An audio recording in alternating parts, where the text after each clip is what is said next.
All right, let's get started. Again, I'm Jeff Stauffer. I'm Community Relations Director with Elwell Associates. I also work with our charity, the Elwell Center for the Creative Arts. I've got a sliver of time to talk about our charity, 10 minutes. It's going to be really fast.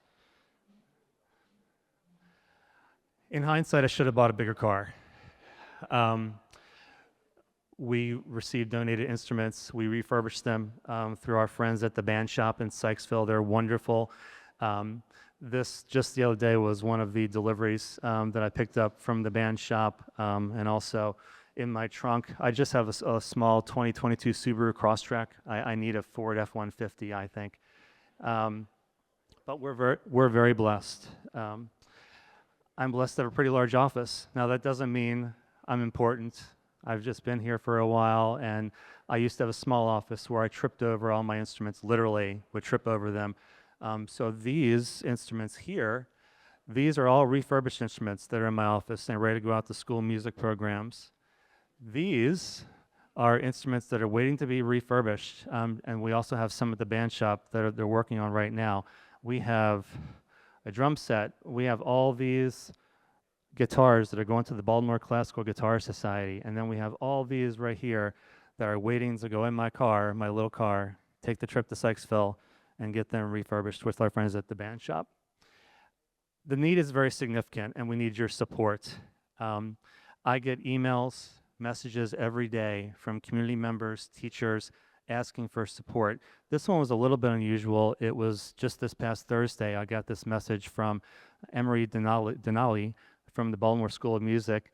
They did an instrument drive, and they were encouraged to have community members donate instruments that they no longer play. They like what we do here at Elwell Center for the Creative Arts, and they wanted to donate those instruments to our organization, which we are gladly going to accept. It's about 50 of them. So we need that support. Each instrument is $100 to $300 or more to refurbish. So you can kind of do the quick math in your head and see how quickly that adds up. This is a message I got also on Thursday. As I was kind of putting this together, these messages just came in. I'm like, well, what timing? I'm an instrumental music teacher in 2 lower income, high needs elementary schools in Montgomery County. We do a lot of work in Montgomery County. Very few instruments in our inventory. 3/4 of their students cannot financially afford to participate in music. So we are going to support them with as many instruments and as much equipment as possible to support their teacher and their students. You can make a difference, not just a musical difference, but a difference in the lives of children each day by supporting the Elwell Center.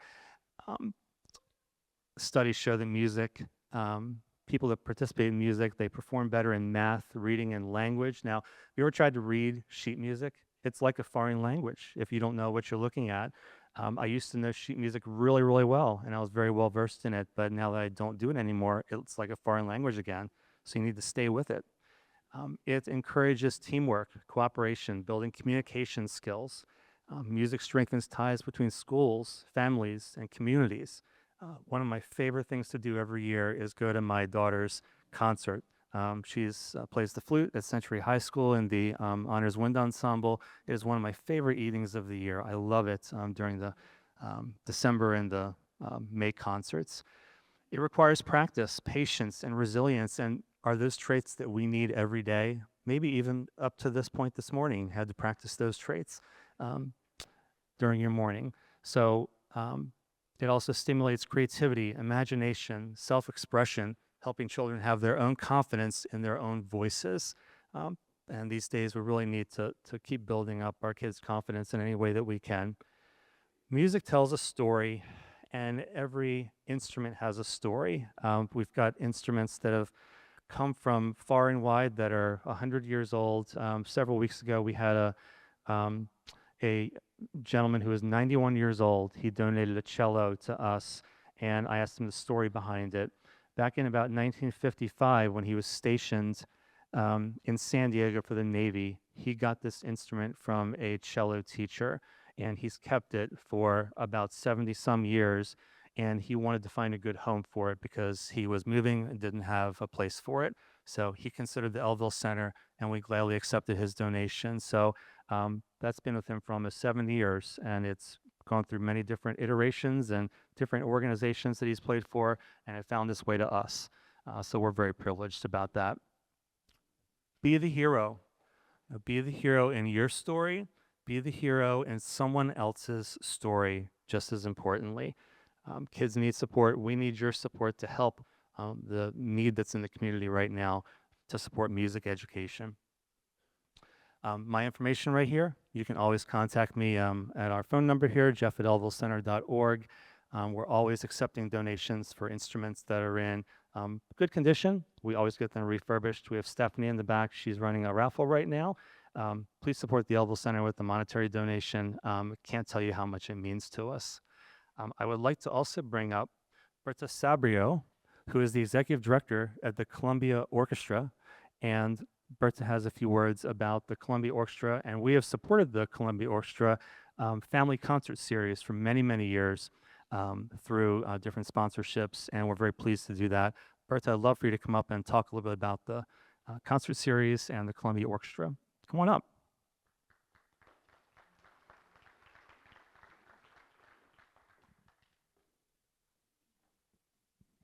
Good morning, everyone.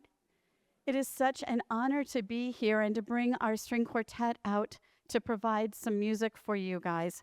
We are so thankful also for the support of Jeff and Steve. They never say no. They're always happy to lend a hand and help us put on some great music. The Columbia Orchestra is a community orchestra of volunteers. Everyone who plays is a volunteer for the orchestra from our community. So they're making music for our community, and they are also a community on their own.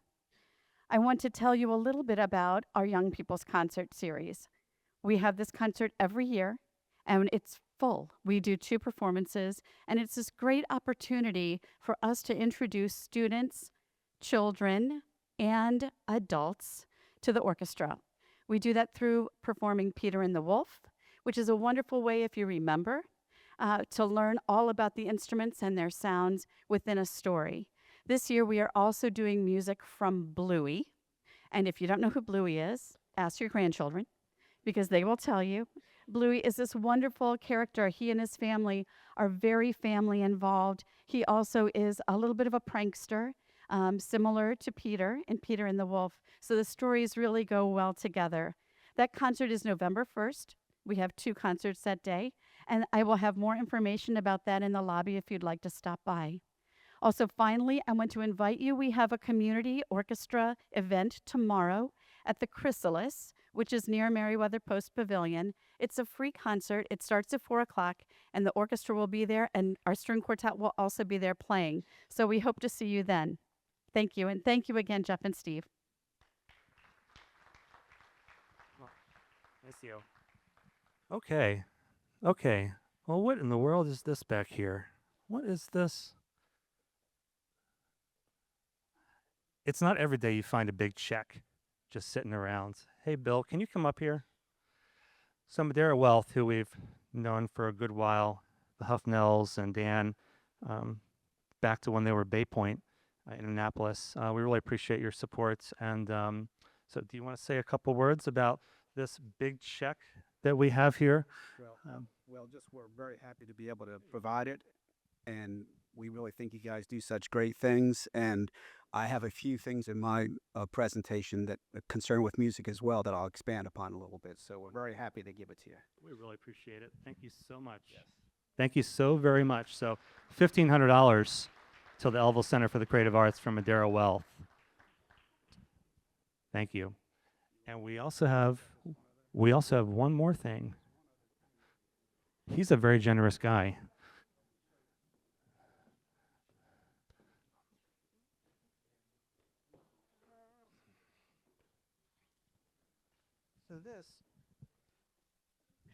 So I went to a fundraiser over on Kent Island for an organization that helps the homeless and those that are needy over there. And I walked into the lobby area, and they had a basket of wine you could bid on, and it's a silent auction. And then they had this guitar that was absolutely beautiful, caught my eye right away. And I said, geez, I would love to have that. And then my wife said, no, you would love to give that to Steve Elville for his organization. So I'm here to present this to you, Steve. I know it'll go to good use. And let me take it out. I'll let you hold this so I can take it out. Wow, Bill, thank you. Thank you. Wow.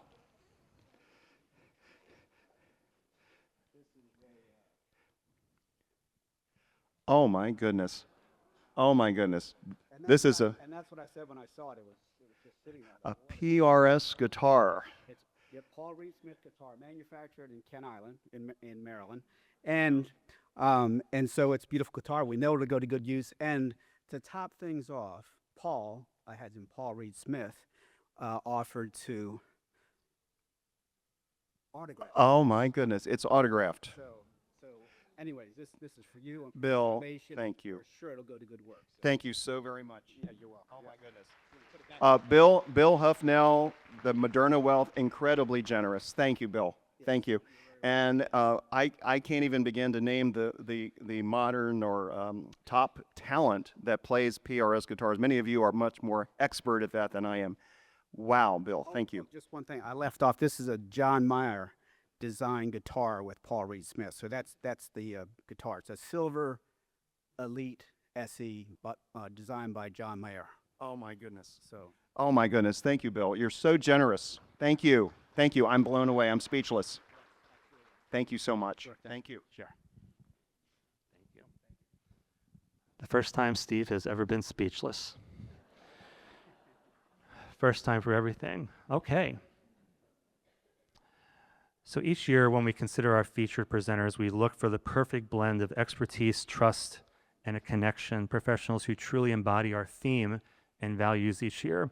And today we're proud to welcome Bill Huffnell, Billy Huffnell, they are related, I promise, and Dan Abinger, wealth managers and principals with Madeira Wealth Management.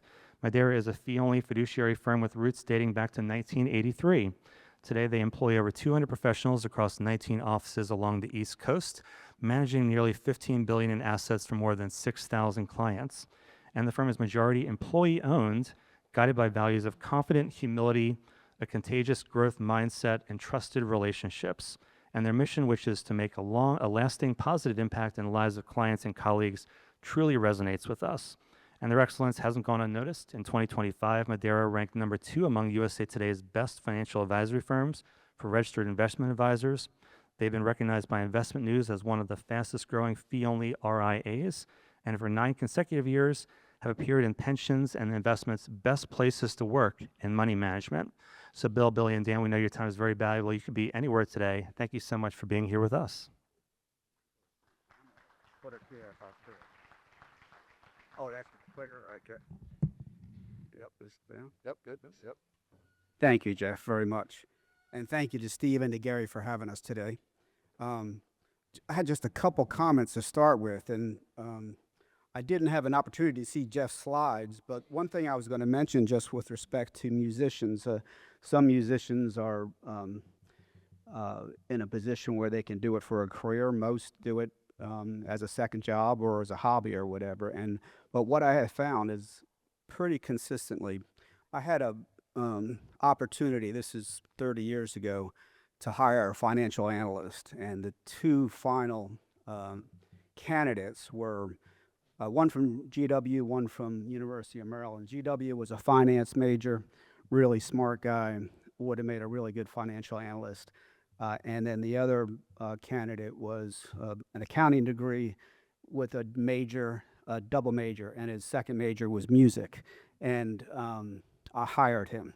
And that's when I learned that what music can really do for an individual. And Jeff described some of the things. And, you know, I just wrote a couple things down. They're good problem solvers. They're excellent listeners. They are exceptionally good team players. You have to play in a quartet and be coordinated. They're very good at seeing what's in front of them, but expecting what's coming next, because you got to begin to flip the page for the next things. And so the mindset and the thinking and the abilities of musicians, to me, is just outstanding. And just coincidentally, we just hired a financial planner out of Towson, and she plays the flute. And from the beginning, when she told me that, I said, you've got an edge on getting this position right away, because we are always looking to hire somebody that's got, you know, an arts or a music background. Anyways, so I wanted to mention that. And then That's it. I just wanted to make sure I thanked everybody, including everybody in attendance today. Um, I think a critical part of making sure that you're in a position to take care of your family, to manage your wealth, to do all the things that we want to do with respect to financial planning, wealth management, estate planning, is to be informed and being educated. And so I think taking time on a Saturday morning here, I commend you for coming here. There was trying to think, it was a retailer. I'm old enough to remember, and maybe some others are too. There was a couple in Baltimore. There was one over in Rockville, and I think Tyson's Corner. And the company was out of New Jersey, and the founder was Cy Sims, and it was the Sims Corporation. And it was a sort of a discount retailer, and they did commercials all the time. But their slogan was one that always stuck with me, and that was, "An educated consumer is our best customer." And so for you to take the time today to become more educated, to become more informed, I think makes it much easier for you to make sure that you really accomplish the goals for your family. And it makes it much easier us for help to implement a lot of the things that need to be done to make sure that you accomplish your goals. So just housekeeping real quickly. You can ask questions anytime. We're happy to answer them. And then I think we're going to run a full 50, but we'll do our best to leave some time for Q&A. So if you want to catch us in between for questions, please feel free to do so.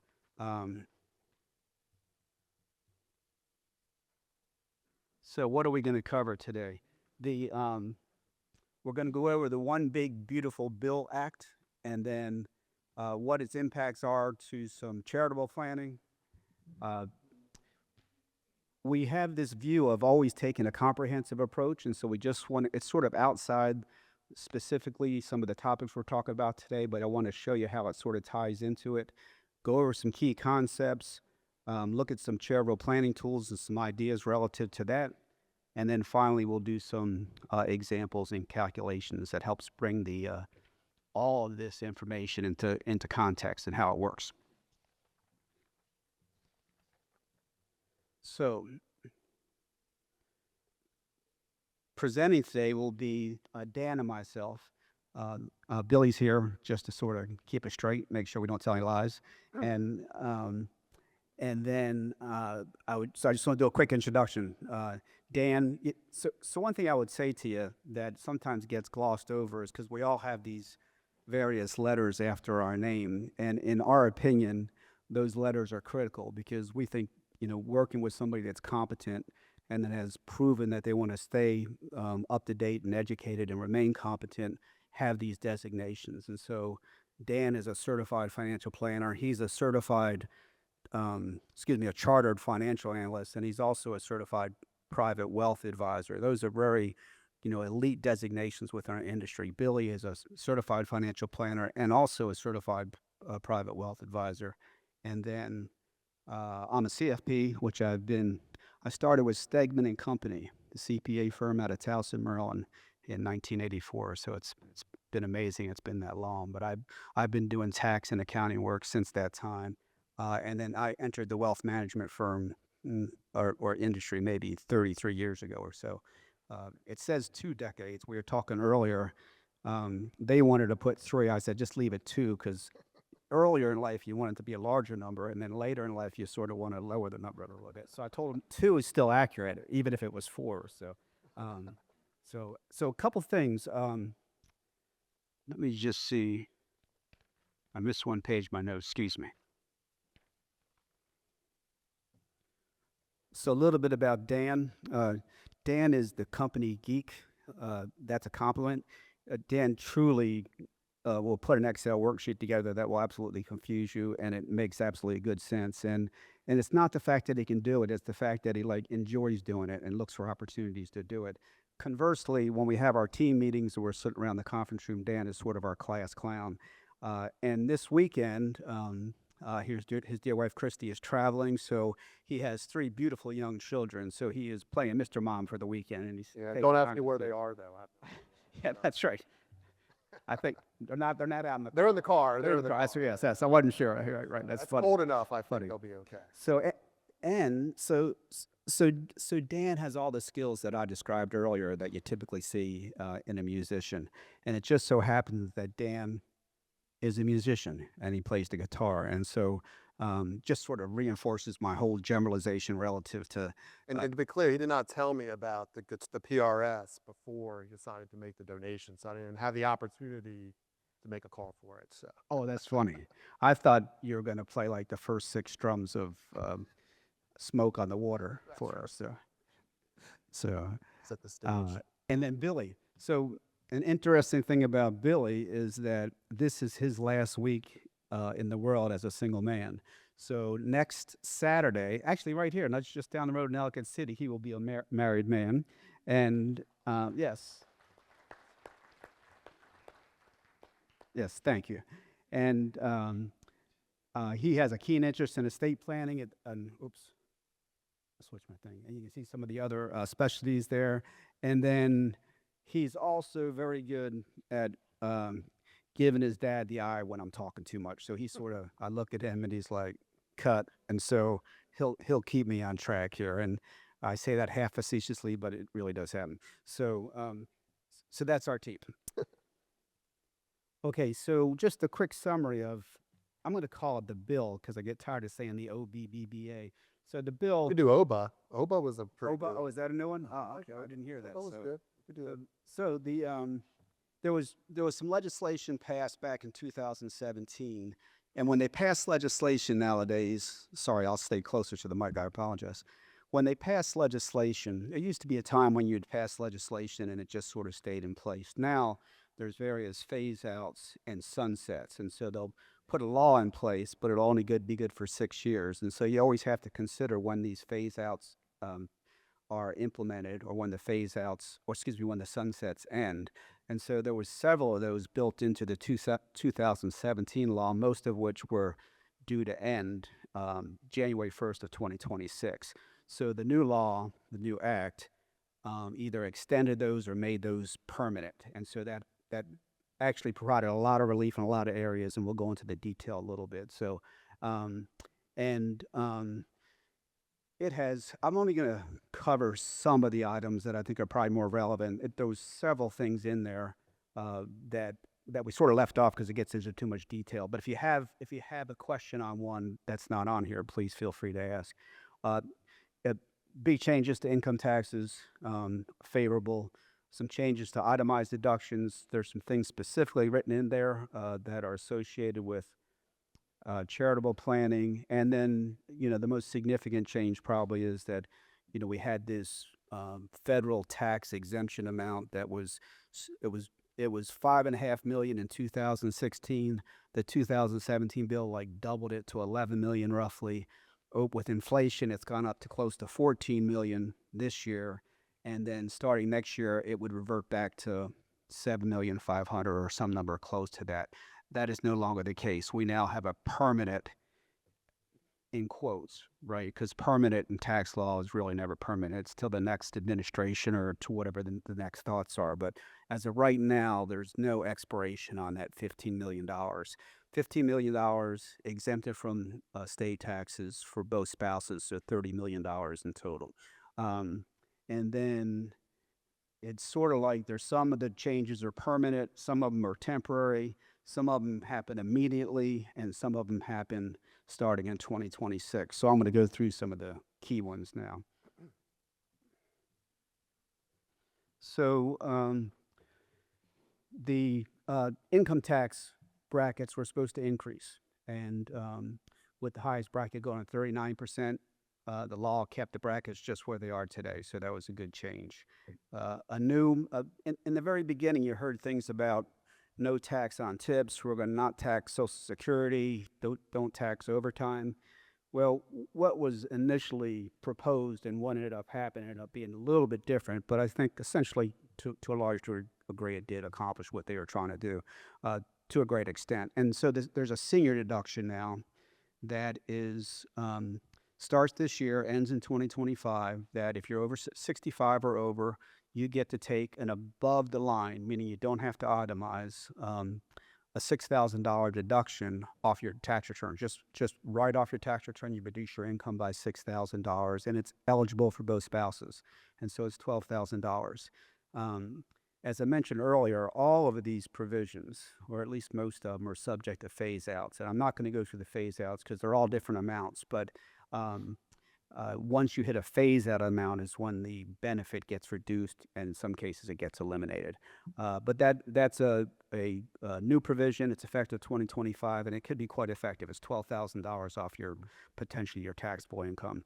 They increased the child and dependent care from I think it was $2,000. They increased it to $2,200, so that was a good change. The items that don't have a second date on them means there's no sunset on them, so that is just a permanent change that they made. A significant change is state and local income taxes, particularly for us in Maryland, because we have one of the higher income tax states in the country, and so when the 2017 Act was put in place in the beginning of 2019, you were not allowed to deduct more than $10,000 in state and local income taxes, and that included your real estate taxes. And so you really got essentially no benefit from any state taxes you paid. Starting this year and going through 2029, this is the only one that has that 2029 versus 2028. So we got an extra year. You can actually take up to $40,000 in your state and local taxes. So that does open up some opportunities. Again, there's some phase outs, but it might give you the ability to where you took the itemized deduction, took the standard deduction previously. Now you could take an itemized deduction and add it to your, you've got your medical, you've got your state and local taxes, you have your mortgage interest expense, and then you have your charitable. That's all sort of the itemized deductions. And a lot of times before, because it was only $10,000 in the state, it wasn't worth it because you got $31,000 anyways as a standard deduction. So most people, even today, most people take the standard deduction. They don't itemize on their federal tax return. But now that we've got $40,000, if you have a high state income tax amount, then there's some consideration as to whether you can now itemize that and get a better tax benefit. As I mentioned earlier, under the estate tax, the exclusion, that should say estate tax exclusion, not exclusion tax exclusion. The estate tax exclusion increased to $15 million. And so, again, it's increased $15 million today. We know for the next several years it'll be there. There's always the potential later it could come back down. But right now, I forget what the stats are, but based under current legislation, I think there's only 7,000 estate taxes that are estates that are subject to taxes each year. So it's a reasonably small amount relative to the population in the country. The next three, I think, do a pretty good job for middle income, particularly younger individuals. Overtime deduction, it's the half portion. So if you get paid time and a half, the amount that you get paid for the half, you don't have to pay tax on it, and that's up to $12,500 for a single person and up to $25,000 for an individual. So, so for particularly younger folks, where there's people still working in the service industry and they're still working on tips, I think it really could help them significantly.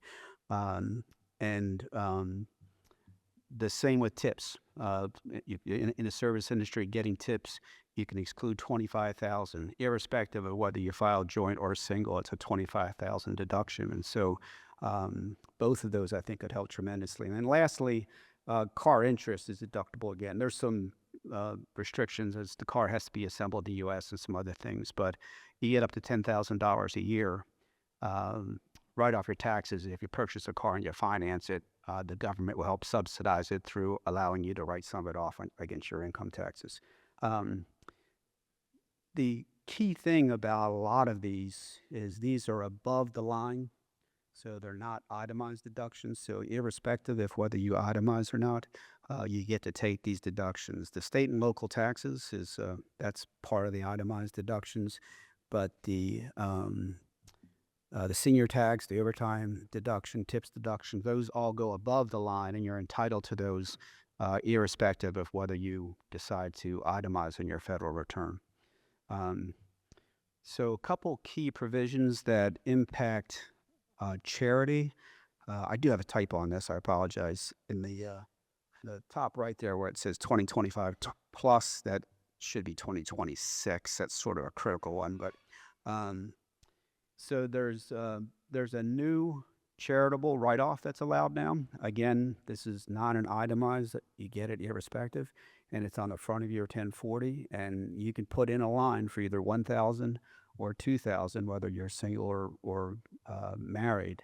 And that's just a write-off in your tax returns. No offsets, no phase out. That's just a deduction you get. My thought sort of on that is it can capture a lot of the. It has to be in cash. It can't go to a donor advised fund, and it has to go to a public charity. And so the smaller checks, a lot of times we write it to the local fire department or to whomever. It's a great place to capture all those and get a nice tax benefit for it. So. The next two are pretty critical and can have some significant impacts just depending on your circumstances. The prior to the 2017 law, only 50% of your charitable contributions were essentially allowed to be deducted, and you could carry it forward after that. But the 2017 law made it 60%. It was supposed to revert back. The new law keeps it at 60%, so that's a positive. However, now, if you make a charitable contribution and you're going to itemize that charitable contribution, starting in 2026, you have to go over a floor amount, and that floor is taken based on your adjusted gross income, which is sort of your total income on the front of the 1040. You multiply it times 0.5%. And then anything above 0.5%, you get to take. Anything that's below that, you just lose the benefit. And so we're going to talk a little bit about maybe some reasons on bringing some of your charitable contributions into 2025, just so you don't hit that floor. And another related item to that is the highest tax bracket right now is 37%. And so if you get a tax write-off of any type, itemized deduction or otherwise, you essentially get 37 cents back on every dollar that you spend. But what they've done now is say, we won't give you the full 37. So if you're in a 37% bracket, which I didn't look, but I think it's 750,000 or something. So it's a fairly high number. Then you only get 35%. So your itemized deductions, if you're on the higher income side and you're making a larger charitable contribution, get impacted fairly significantly starting just in a couple of months. And that's where we bring the idea in of maybe getting those contributions done this year. QCDs, by the way, are not impacted by that, and we'll discuss that as well. So I think I had two client examples, just because sometimes when you hear a story, it helps. And so the increase in the exemption amount to $15 million, we made deliberate efforts to put assets in irrevocable trust that would bypass the estate tax. And now we have clients that will clearly never be subject to it just based on their age and based on their current law. So we have assets in irrevocable trust that have less favorable income tax provisions. They don't get a step up in basis, for example. The tax rate on the trust is higher than a regular. And so we're looking for ways to get the money out, because if we can get the assets distributed, particularly if they're securities that have been there for a long time that have embedded gains, you buy the S&P at 100 and now it's at 200. If it gets distributed from the irrevocable trust, it's subject to gains. If we can get it distributed back out to one of the beneficiaries, they can then keep it and then pass it to their children and not pay any taxes. And so that's sort of what we're trying to do. And then additionally, Dan was mentioning, we had the opportunity with one client that had charitable intents that the assets that were in the irrevocable trust were really the best assets to use because they were highly appreciated. And so we were fortunate enough that the distribution provisions in this trust allowed us to just take all the holdings. So it's just a bunch of mutual funds and exchange traded funds, and we just took them out of the trust and made a distribution of principal and put them into a revocable trust for the client. So now the client owns them and has full control over them. There's other reasons sometimes you don't want to do that I won't go into today, like asset protection and other, but that wasn't the case here. And so By doing so, now we have a client that has the ability to take some of those shares, donate it to charity, leave some to her family. The family gets it without any embedded gain, and it worked out for everybody. And the other thing I was going to mention, um, do I want to mention the change in the income for the 5% floor, or we're going to cover that? No, we'll call. Cover that later. All right, very good. How we doing on time? Okay. The other thing I was going to mention, this is like a general, and I mentioned it earlier, is if you pay quarterly taxes, and you might be able to take up to the 40,000 now allowed on the SALT deduction, the state and local income taxes. You need to look at when you pay your tax. A long time ago, we did this all the time. When state taxes used to be fully deductible, there was no limit, and so we would look each year and run a projection, usually in the fourth quarter, as to what the tax liability was. You have to pay your state taxes by January 15th, generally. And sometimes we would bring that forward and pay it in December at the end of the previous year. And by doing so, we get the tax benefit in the year where it is more beneficial. And so as you're looking at the end of this quarter, it might make sense, if you're otherwise eligible, to either pull forward the amount or possibly push it back if you might get the benefit in 2026. And I am going to stop there for a second. If there's any questions, please feel free to ask now. I'd be happy to answer. And then Dan's going to go over what our firm does from a planning perspective, taking a comprehensive approach. Yep. I think we did have a. You want? I'll take the remote. Oh, looks like we do have a question. Oh, yes. Sorry. Yes. Are the slides going to be made available? Yes. And Yes. if I'm wrong, I got the information incorrect. That's right.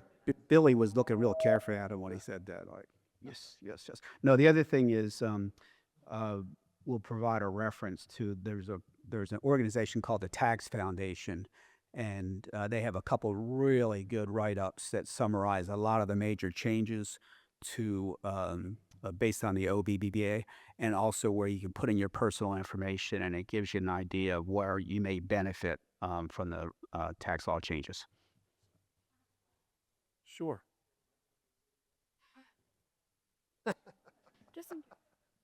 Just offhand for the senior adjusted gross income, do you know what that is for the 6,000? I think it's 150.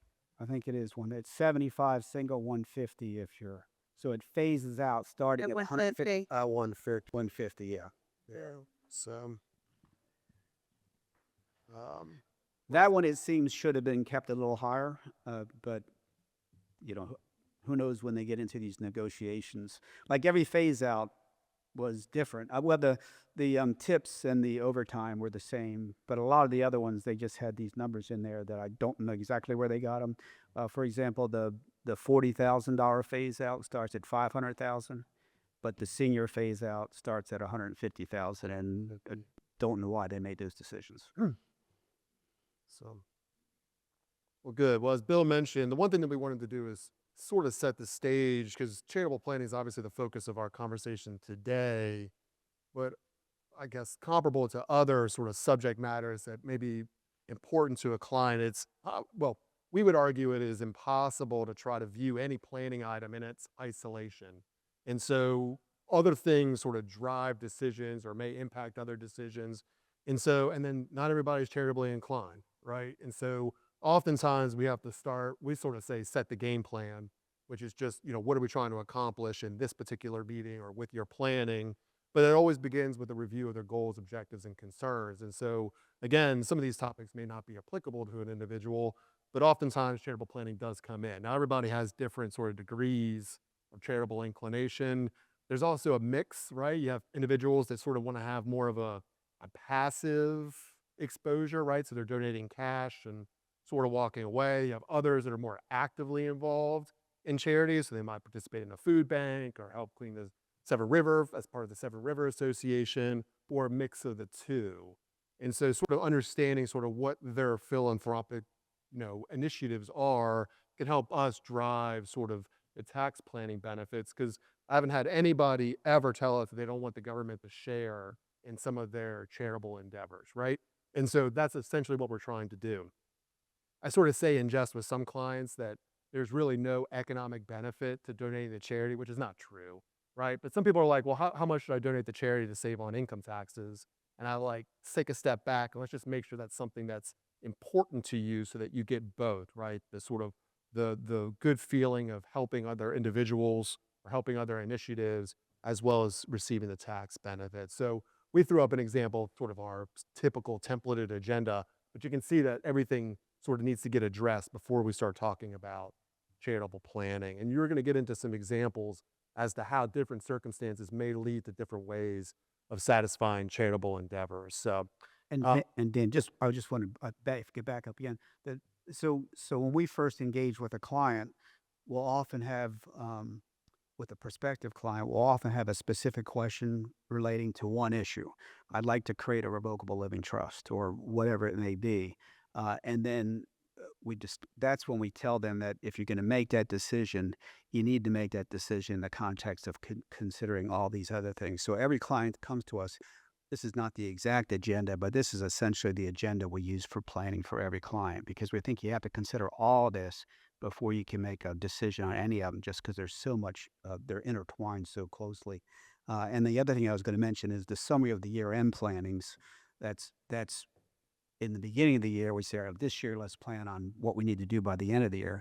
When we meet with them on October 19th, we move that to the top of the list because we want to make sure if we need to get things implemented for the end of the year that we identify them sooner. yeah, no, that's good. And obviously, it is that time of the year. And so it does become pretty important. As we get to some examples, tax laws change. And so we want to make sure that we take advantage of how those evolve over time. So, and it does. It's mostly clients come and say, I need help with retirement planning. And we're like, well, let's take a step back because other things may impact some of those decisions. So the one thing that we like to start with is a balance sheet.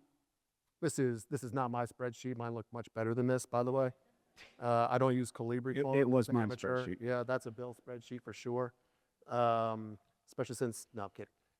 But Especially since it doesn't add up. yeah, it doesn't add up on the bottom. We're hoping nobody notices that 11 plus this subtraction is not this number, but it looks good on paper, so that's how we make people feel better about themselves. No, I'm kidding. And it But- made it through compliance. and it made it through compliance somehow. They found other things, but not our typos or our math problems. So, but ultimately, why we go through this exercise is a couple things. And how does it relate to charitable planning is important as well. There's obviously a number of things that we can glean from a balance sheet. Things like, do we have adequate liquidity? How much exposure do we have to pre-tax IRAs? How much of your residence in conjunction with your other assets, are we sort of lopsided? So does Betty have more assets than Tom or vice versa that may cause some estate tax issues that we want to address? Are there any other things that sort of stand out? Obviously, they have a really nice, 3 1/8 mortgage right there. So, if they came to us and said, we want to pay that off, we might try to convince them not to. But you get the idea that, from a comprehensive approach, just you saying, I want to donate to charity, I want to be more active in my participation is a hard thing to answer when we don't have all the information. And then the next step is to go through that same exercise just with your cash flows, right? And so this is actually just a sample case, just 5 years or so of just projected cash flows. From a tax planning perspective, we can glean a lot of things from this. Like, is there lumpiness in income or expenses that may present certain tax planning opportunities? Are required minimum distributions expected to come in the next few years, Social Security, things of that nature? So again, a lot of things that can help us sort of prescribe what we think is a more tax advantageous approach to donating to charity. And then the beneficiary designations, I think this is probably the most overlooked, obviously not within this group, I would assume, just because you're all clients, you have an estate planning attorney, which we appreciate you doing, because oftentimes we recommend clients to do it, and what do? They don't do it, right? And so they meet with us 2 years later, and we're like, where do you stand with your estate plan? And they're like, oh, we're getting to it, right? And we're like, well, when? And we will call Steve and get the time on the books tomorrow. But one of the most important things that is often overlooked or not looked at enough, I would say, are things like beneficiary designations. Even small things, when we're working with a new client, oftentimes you're like, you can't tell us too much. Like, don't hold back. Anything that's you might think is sort of immaterial, like, oh, I own shares of Duke Energy for my dad, or sitting at CompuShare, I'm like, well, what are they worth? They're like, she's like, maybe $1,200. And I'm like, well, how are they titled? She's like, I have no idea. Right? And so you might do all this estate planning work with Steve or another attorney, and then all of a sudden you just opened yourself up to potentially some hassles when it comes to estate settlement just because on something you thought was immaterial. And even like checking accounts, like if you own things in your individual name versus jointly with your spouse, like just getting something simple as, oh, this is not legal advice. I was supposed to say that, right? So, but best practices that we've heard from very competent attorneys are things like transfer on death or beneficiary or payable on death beneficiary designations. But the most important thing as it relates to charitable planning is if we have these, like you can see here, all these like pre-tax retirement accounts. So in this couple, in this example, you have a 401k, a 403b, and an IRA, all are pre-tax, which, you know, means you haven't paid tax on them yet, but what does the IRS want? Taxes, right? And so, well, they don't want taxes. They want to collect the taxes. But what we want to do is if you come to us and say, hey, we have some charitable intent, and a lot of that is at when we dock, because maybe we just want to make sure that our lifestyle is not compromised during retirement. We want to enjoy ourselves to the extent there's anything left over. We would like it to go to charity. Our kids are fine. Well, pre-tax retirement accounts, and we'll get into that a little bit, are some of the best assets to leave the charity at death. And so ultimately, if we have an idea as to, you know, where, obviously in this case, they have the donor advised fund. The DAF is donor advised fund. We'll get into some specifics later, but you can see that there's some opportunity there. It can also, and this is sort of a side note, but, you know, it's not charitably inclined, but it can also open up conversations around maybe potential beneficiaries that shouldn't receive assets outright, right? And so there may be some supportive needs of a child that has governmental assistance programs, but they don't want to receive retirement assets, or maybe there's some issues with substance abuse or spendthrift issues that there may be a better approach to making sure they're taken care of without giving them the outright exposure. Is that right? Yeah, perfect. So that's why this is important to go through the whole approach. So And Dan, right, real quickly related to if you could flip back one, I'm sorry. So a real live case, prospective client in Easton, and I think this happens fairly commonly, is you know, your will or your revocable trust tends to be the device that has the positive provisions for your estate. And so in your will, you put, you know, I'd like a third to go to my local church or whatever organization, and the rest go to the children. And then you have an IRA account that has a spouse primary and my 3 children as equal beneficiaries. And what's missing there is that the children, if they were left assets outside of the retirement plan, would typically get a step up in basis, and when they got that asset, they wouldn't have to pay any tax on it. They could sell it immediately without any embedded gain in it. And then conversely, if you just took all the language related to charity to the extent it meets your needs out of your planning documents and just use your beneficiary designations, it's so much easier. And you don't have to. We would sometimes, like, if Robert didn't want to leave the 422, we would just make that 2 IRAs because he may just say, I'll only leave $400,000 to the charity. Oh, so I'm sorry. Yeah. So what I was explaining is if you don't want to leave the entire amount, we have the ability to split the account. And so for the last example where it's Robert's traditional IRA, it's $922,000, and Robert says, I just want to leave $400,000. What we'll do is open up another IRA, and we'll keep one account designated for the charity and the other account designated to whomever he wants, typically the kids. And actually, I think that's it. I had one more thought, but I couldn't think of it. So that's okay. We're short on time anyway. No, I'm kidding. I know her. So I'm going to go through some food for thought and some things, just some largely related to charitable planning, but just some things that we sort of bring up in sort of our just sort of day-to-day with clients. As Bill sort of mentioned, you know, the 501c3 eligible charities obviously are not largely subject to income taxes, so that presents some opportunities, whether or not you itemize. As Bill had mentioned early on, you know, I'd say the majority of individuals are using the standard deduction, but to the extent that you itemize because of maybe the SALT deduction increases, might present some opportunities. Income in respect to decedent is, or we call it IRD taxes. That's effectively the taxes that those that inherit basically your retirement accounts largely are going to end up paying. With the Secure Act that came out, obviously 5 or 6 years ago, and then this new iteration, those that inherit a pre-tax IRA are required to take a distribution every year, but within 10 years, empty the full amount. And so if you have children that are hopefully very successful, that could push them into some unfavorable tax amounts that may present some opportunity for you to essentially prepay at a lower income tax rate. So it's something that we want to take into account. Cash is typically the least favorable asset to donate to charity. Obviously, we have the $2,000 cash donation that's available next year. But to the extent that we have an IRA or we have some appreciated assets, that becomes a benefit. There's some things we call bracket stacking or filling marginal brackets up, so we won't get into some specifics related to that. Qualified charitable distributions have been around for maybe 20 odd years or so. They are something that could go away at any point in time. But for those of you that are at 70.5 or older, you may not be able, if you're getting up to your required minimum distribution age, so 73 or 75, you have the ability to actually offset the required minimum distributions with direct cash donations from your IRA account to charity, and it reduces it dollar for dollar. So and it's above the line. So we'll get into some examples there. Donor advised funds are probably our most utilized charitable tool that we have out there.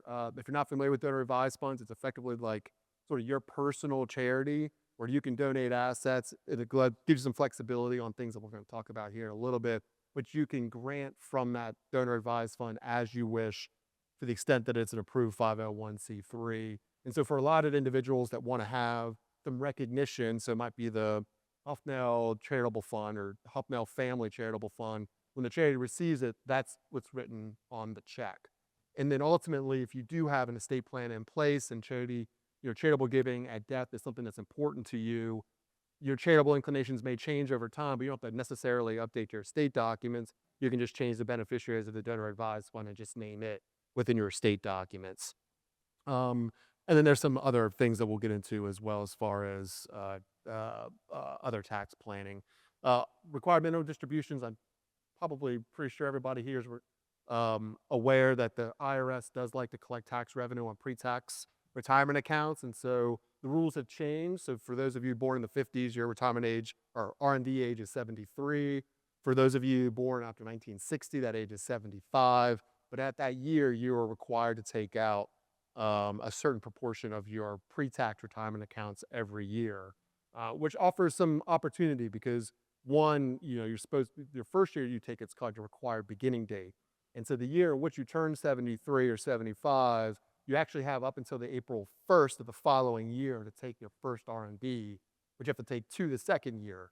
So it's very limited, but there's some opportunity for clients that have a high income year, the first year of R&D, to go ahead and defer that potentially to a second year because they might be in a high income bracket this year.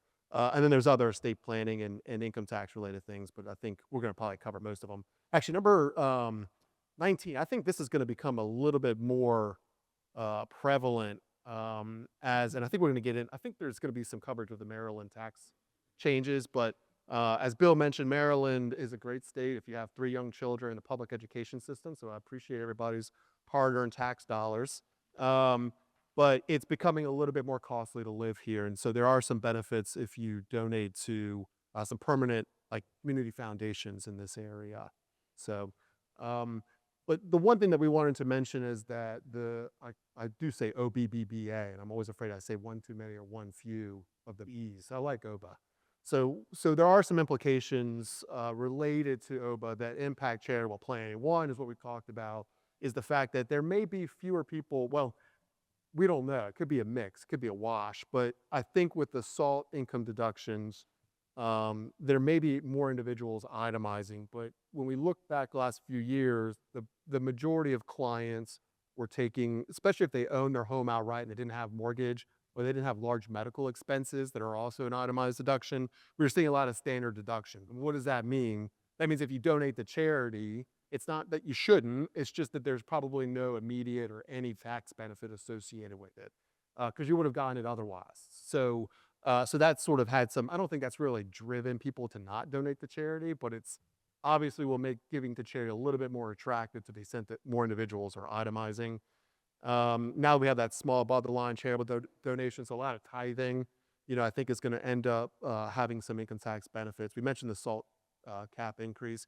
The other is the estate and gift changes. So the historically high federal estate tax exemption amount has made planning a little bit tricky for individuals, but a lot of like the more, I don't want to say esoteric, but more complicated trust planning that sort of satisfies two things. One, it can help mitigate estate taxes, but also satisfy charitable intent. It's sort of gone to the wayside just because it hasn't become as beneficial to clients, so the opportunity really isn't there. And so we may see that sort of continue as the estate tax is made permanently $15 million beginning next year. I like the permanent, right? Yeah, it's permanent until it's not, right? So some things to consider, this is a little bit of an overview. We're big fans of, there's a lot of benefit to donating appreciated security. So what do we mean by that? You bought something at $100 and a non-retirement account is now worth $200. It has appreciated $100. If you want to donate funds, and you're like, I'm going to donate cash, we wouldn't want you to sell the $200, pay income tax or capital gains tax on that $100, and then donate the cash. The charity's not paying the income taxes. Donate the $200, and then we can use cash on the side to buy the security that we had just donated. And now we've just foregone those realized capital gains forever. And so that's a really valuable tool. QCDs we talked about, donor advised funds, charitable remainder trust and leads trust. That's where that I say esoteric, but it's a little bit more of a complex trust planning. Private foundations we don't see a lot of, or charitable gift annuities, but they are available and they are utilized. So I think we wanted to go through and use this a little bit to go through some examples. And I know we're running short on time, so I appreciate everybody's patience. Billy has done a great job of trying to keep us on track. You just haven't listened to him, even though he's standing right here. So qualified charitable distribution. So I mentioned this earlier. So direct transfer from IRA to charity. So most custodians, for those of you that have IRAs, can issue a checkbook on the IRA. So if you're over the age of 70 and a half, and we can talk about maybe pushing it back to your actual retirement or RMD age if you're not there yet, but you can write a check directly to charity. So the donor advised funds are sort of on the way, so we're sort of ignoring those for a second. Up to $108,000 offsets your taxable income dollar per dollar. So effectively, if your required distributions were $108,000 and you wrote $108,000 directly to charity, that is non-taxable, whether you take the standard deduction or you itemize. And where that becomes important, and we're going to get, we're going to get into that in a little bit. Jumping ahead there. That's how fast I'm going to go through this. Here we go. And we can't, and those checks don't go to your donor advised fund. They have to go directly to charity. So that's one of the downsides is, I think for those of you that are charitably inclined, is if you do a rather large donation to a charity, they're probably going to ask for that same amount the following year, the following year, the following, the following year, and the following year, and the following year. So, and then other charities that are comparable are going to be like, oh, they seem like they are charitably inclined. Let's jump on this charity train. So that's one of the downsides, is that it has to go directly to charity. Whereas the donor advised fund, you can sort of dole it out in small increments throughout time. So every year you can sort of manage those expectations. One of the techniques that, and we won't go through this too detailed, but one of the techniques that really highlights the flexibility of donor advised funds is a technique we like to call charitable bunching. And this year is actually a year where we've probably seen it probably the most, right? Just in anticipation of what's going to happen in 2026.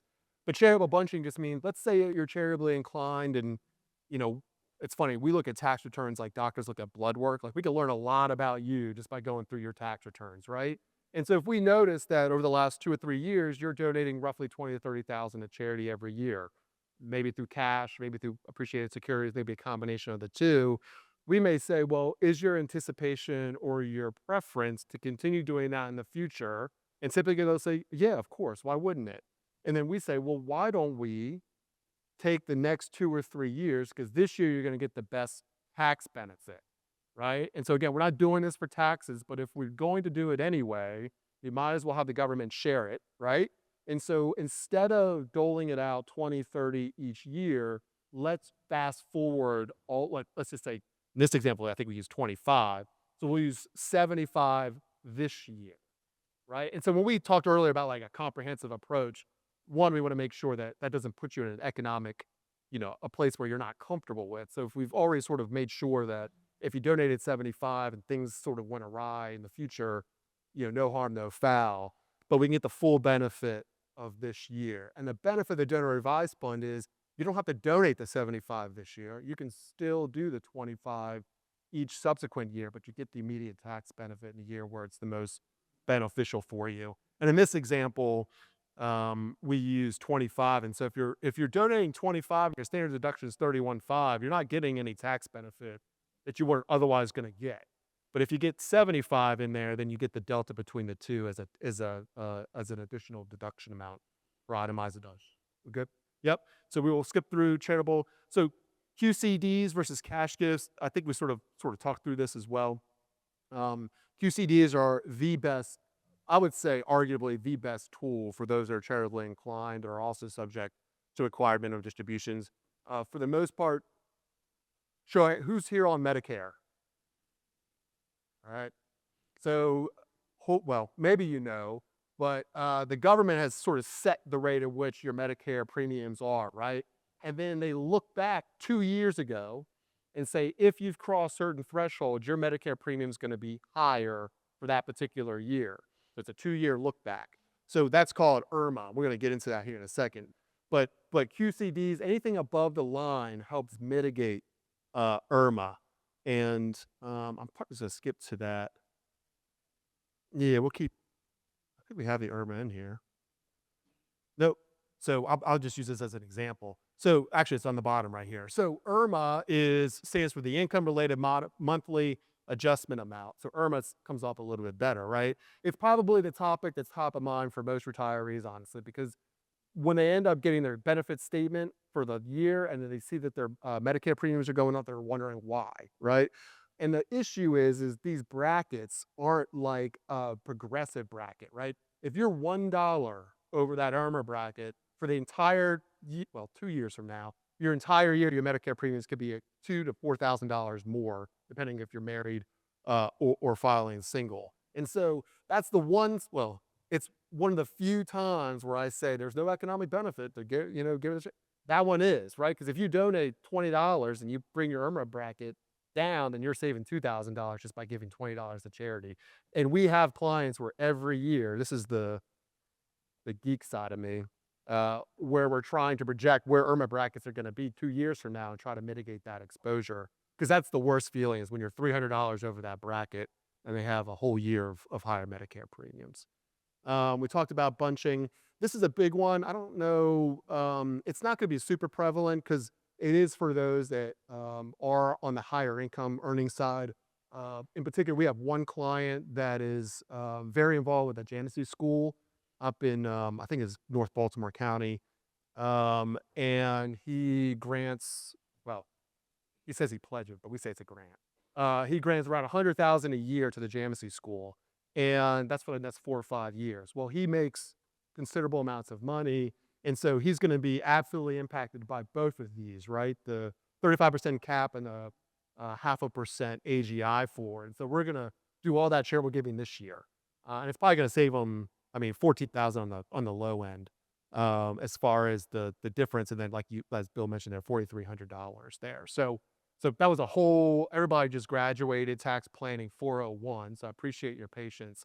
But we do want to highlight that, one, obviously charitable giving is important. You should do it regardless of what tax savings you may potentially get. But individuals like us are here to say, hey, if you're not opposed to the government sharing some of the economic cost of the tax benefit, there's ways of navigating it and making it as efficient as possible. So I guess based on time, do we just want to open up for Yeah, there's a few things relative to one point on the Maryland, because there's several things I was going to point out, and that is we talked about the federal exemption amount, estate tax exemption amount going to $15 million. Maryland is not tied to that at all. It's $5 million. And so when we do planning and we have a client that's in that position, we still have to take into consideration some planning items to take care of the Maryland side. So I think I looked ahead at slides. I think we're going to cover that some more. And then let me just see. Yeah, that was it. The rest of this, I'll just stop right there. So do we have time for a little Q&A, or we just? maybe two. One short wind. No, keep. Just saying.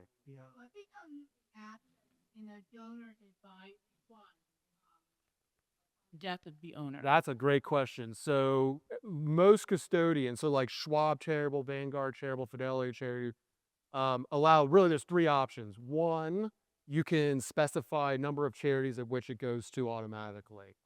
Two, you can put in what's called a successor director. So oftentimes we'll have parents that have their children act in the granting capacity of the donor advised. Obviously, they don't have any economic benefit, but they have the options of granting out based on sort of either your desires or their desires, or a combination of the two.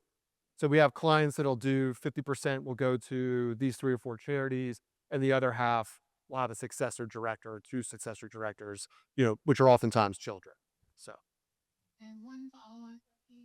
And you donor advised for moving on or only yeah, so you can have both of you as sort of the granting authority of the donor advised fund. That's oftentimes what we end up doing. Because if there is one spouse, something happens, then the other spouse can sort of take over based on their sort of preferences, and then it follows a successor route. So, and I have had a client with literally 8 charities and then like 4 or 5, so it can get as complex as you want. But it does make the estate planning process far simpler. If you do have like 8 charities, you don't want to name each one, and then one sort of irritates you, and you're like, "Hey, Steve, can you redraft my revocable trust to eliminate this one, or vice versa?" So, well, I just, yeah, never mind.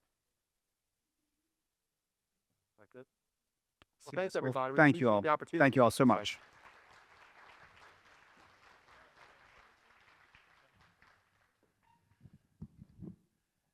Thanks so much, Bill and Dan and Billy of Madera Wealth. So we're going to do some door prizes here for just a couple minutes. Then we'll have a short break, and then we'll jump into the rest. Liz and Barbara.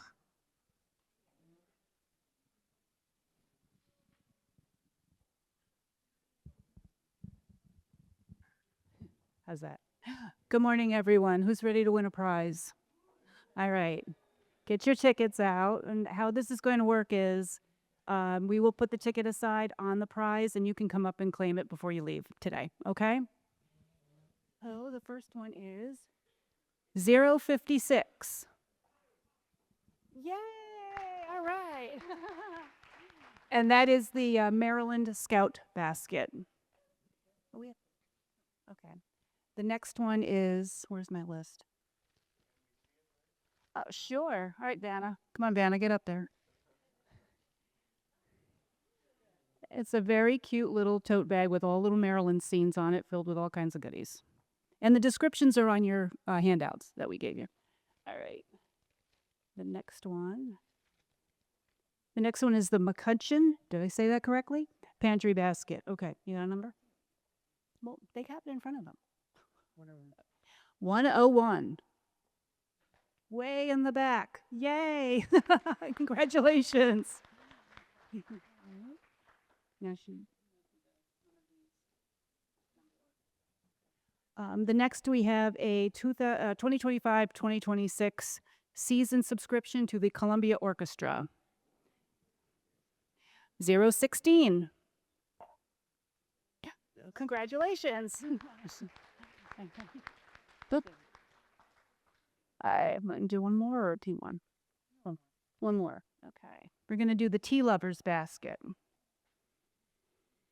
Number 167. 167. Did I read that right? Yeah. No, maybe they stepped out. They stepped out at the wrong time. What happened? They stepped out at the wrong time. They stepped out at the wrong time. Jeffrey, should we pick another number then? Definitely. Okay.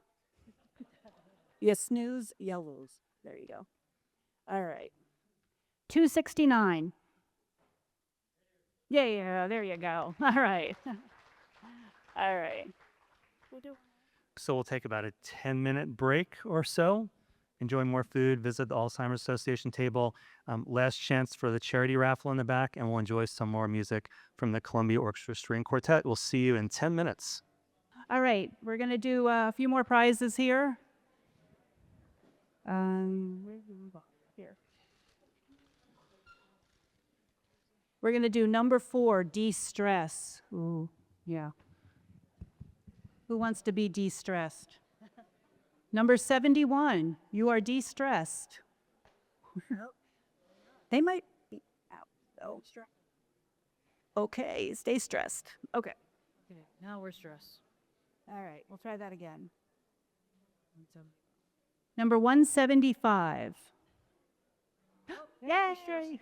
Thank you. All right, he was that there. What let's do number 5. Now we'll do self-care.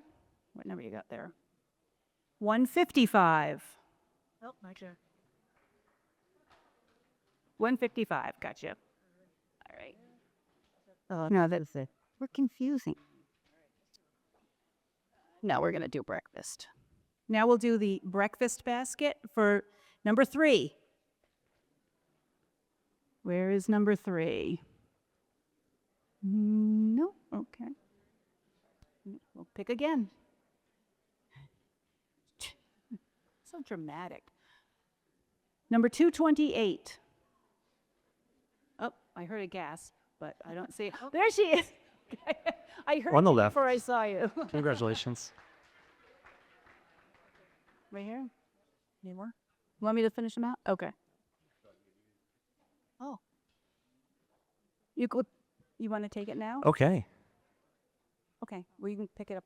It is my pleasure to introduce our next presenter, who I've introduced hundreds of times over the years, Mr. Stephen Elville, President, Managing Principal, CEO, and Lead Attorney of Elville and Associates.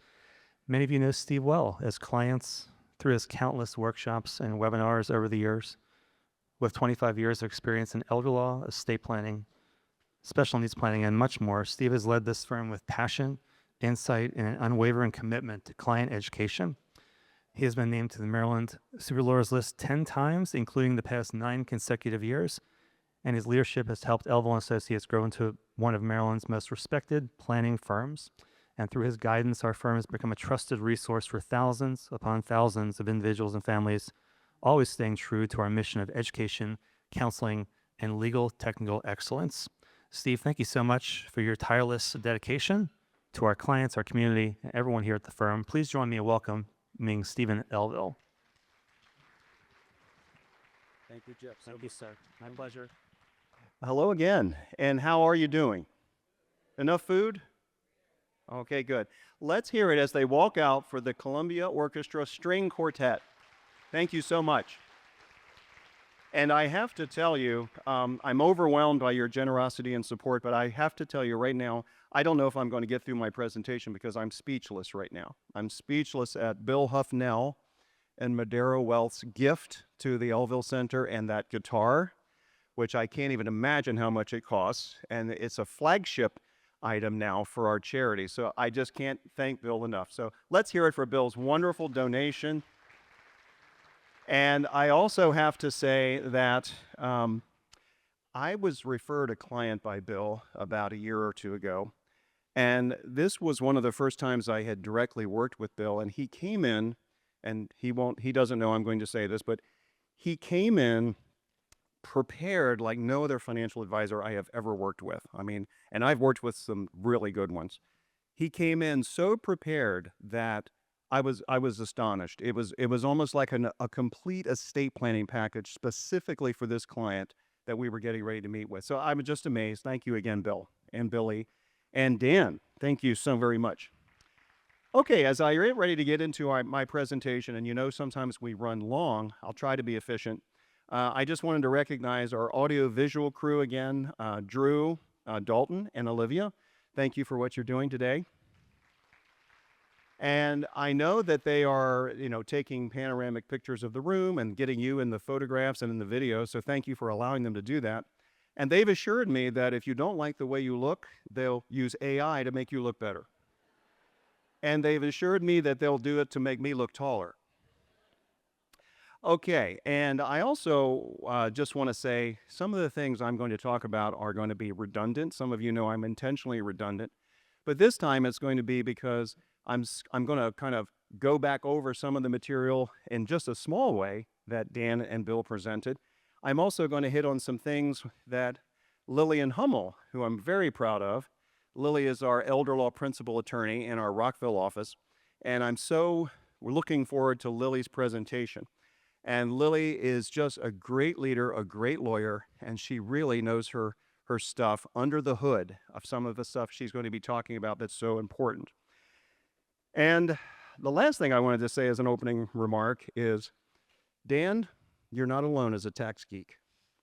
And it's not me that I'm talking about. I'm talking about Professor Sam Donaldson, who is probably the nation's #1 estate planning tax geek. He's a professor at Georgia State University.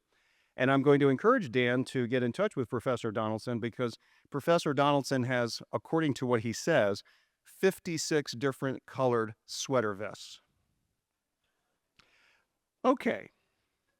So, some of you in the room will get that one. Okay. All right. So we're going to talk about the big, beautiful bill. And there are winners and losers. And most of us in this room are the winners. You know, the bill is very favorable, no matter what side of the political aisle you're on.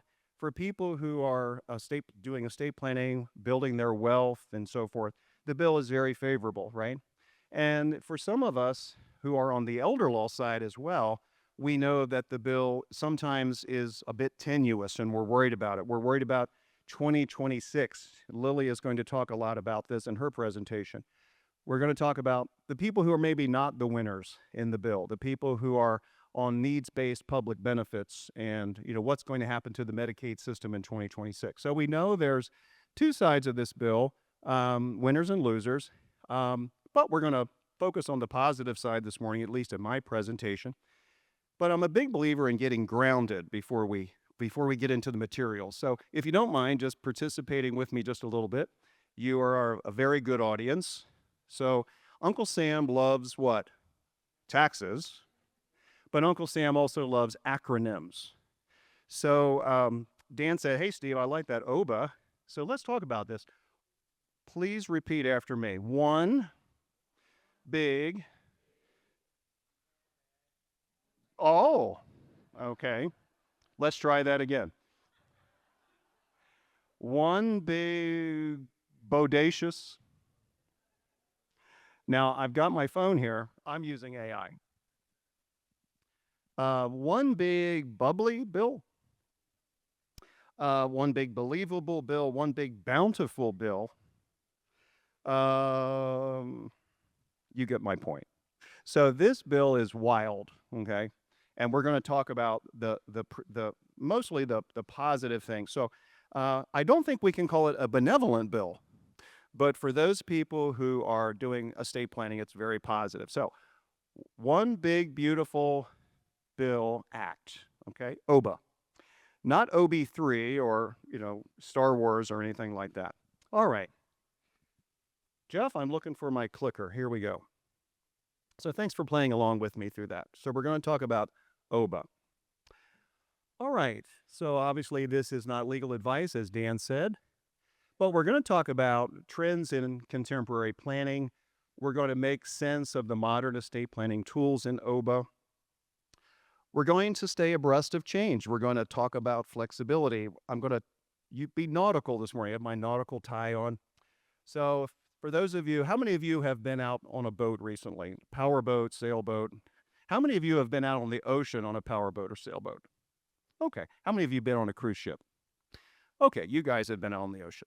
We're going to talk about the rudder and the emergency tiller. We're going to talk about IRA distributions to trusts.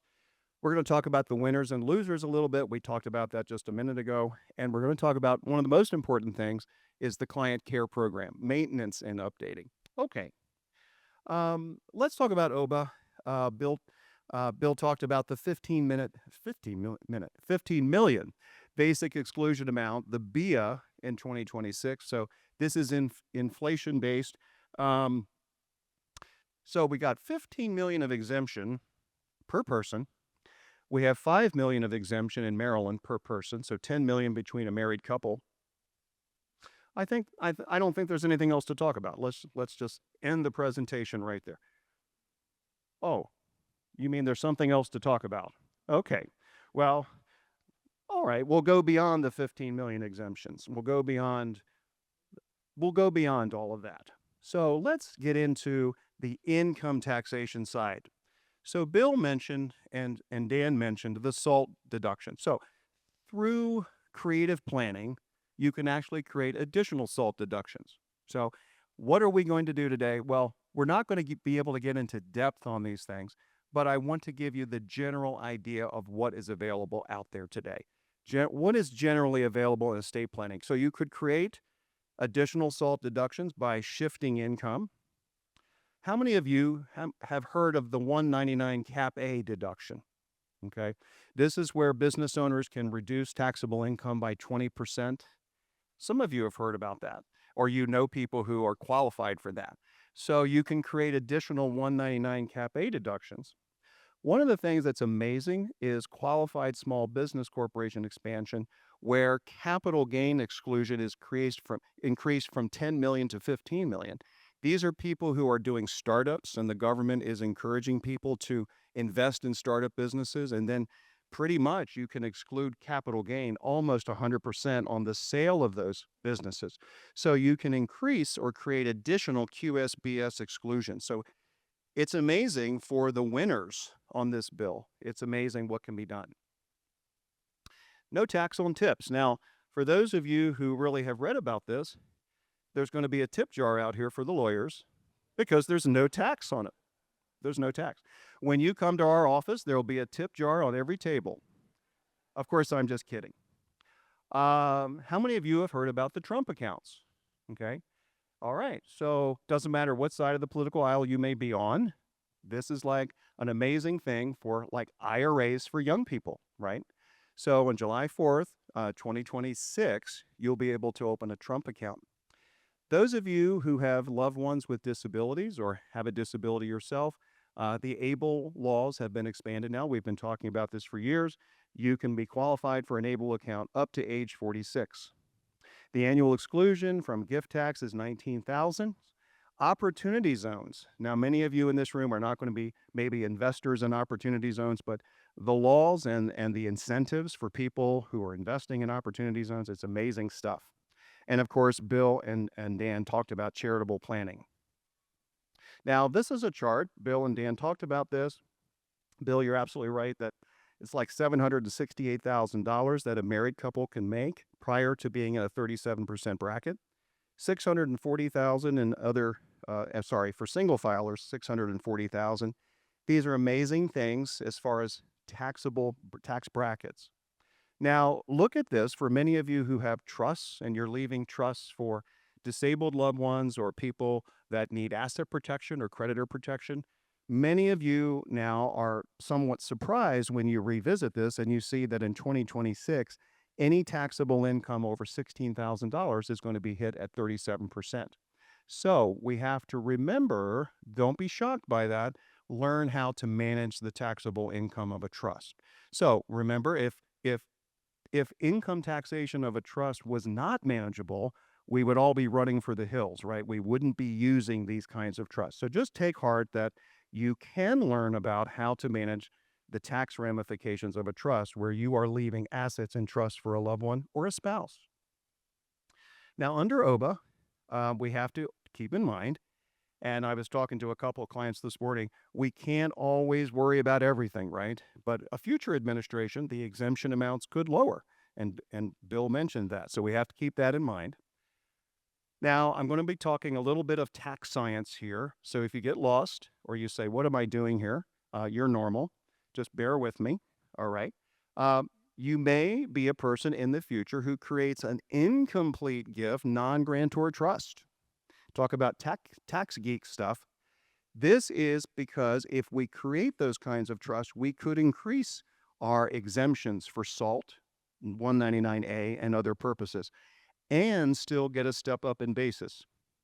So what are the tax gurus saying? And Dan alluded to this. We're living in an environment where, and Bill said this too, finding ways to increase basis, right? How can we get a step up in basis, okay? Well, we might do that through limited powers of appointment. If you don't understand this, at least you're getting this. And the gentleman here asked if these slides would be available, and the answer is yes. We're going to talk about downstream planning. Okay, how can I shift income to lower tier generations? How can I shift income down to my kids? Okay, that might be a strategy. How can I use a general power of appointment to shift assets upstream? Now, this is really a wild concept, right? If you've never thought about this, what if you have an older loved one who has a modest estate and you might leave them something and give them a general power of appointment over the assets? I know that sounds like rocket science on a Saturday morning, but basically using their exemption amount and they get a step up in basis. So there are ways of thinking about this, but there are risks involved. And I'm just trying to make you laugh, but what if you give grandmother a lot of assets and use her general power of appointment, and she uses that power of appointment and gives it to someone you wouldn't want her to give it to? So there's all kinds of non-tax reasons why we wouldn't necessarily do something like that. Um, a community property jurisdictions, so like Alaska, Tennessee, places like this, you could get the benefits of community property. Some of you in this room I know have community property, and you understand what the step up in basis advantages are of community property.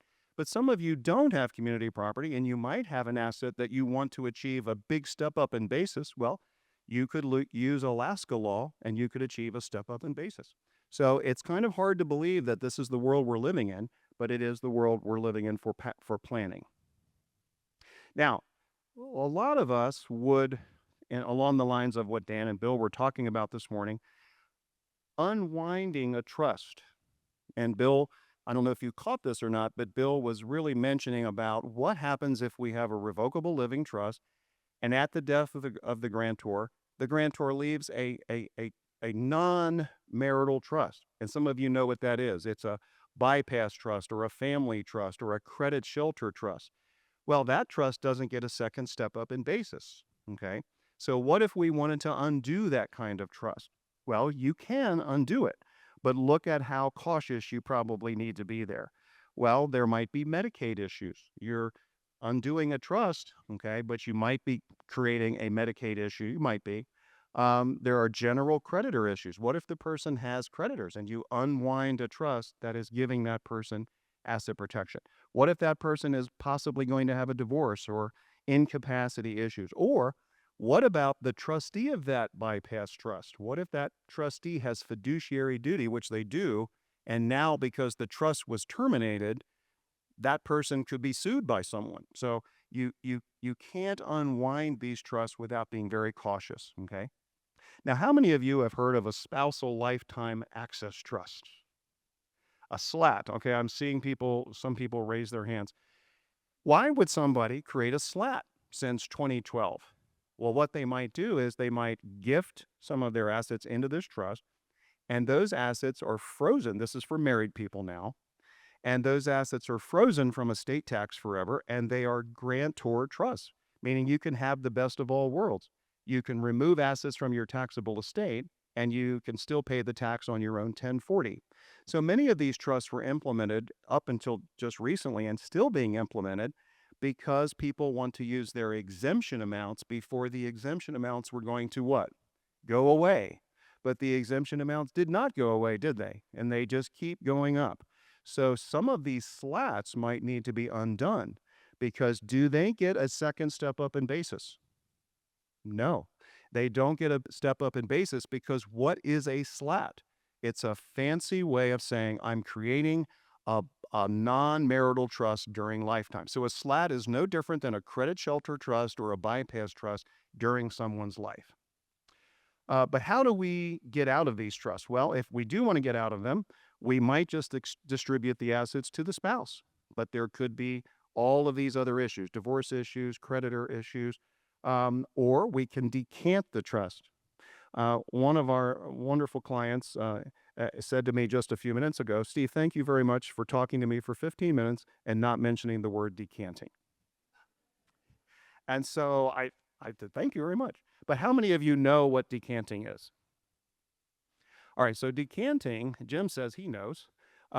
Decanting is the ability to substantially amend an existing trust. How many of you knew, and you may have to get another cup of coffee for this one, How many of you knew that an irrevocable trust is not irrevocable? All right, so if that didn't make any sense, you're normal. So in the law, we now can change irrevocable trusts if you didn't know that. And that may come as a great surprise and may even cause anxiety. But remember that this is the world we're living in. We have millions of irrevocable trusts, and these trusts can't be changed except by judicial modification in the past. But now the law has evolved. So I'm going to let you think about decanting or look it up or Google it.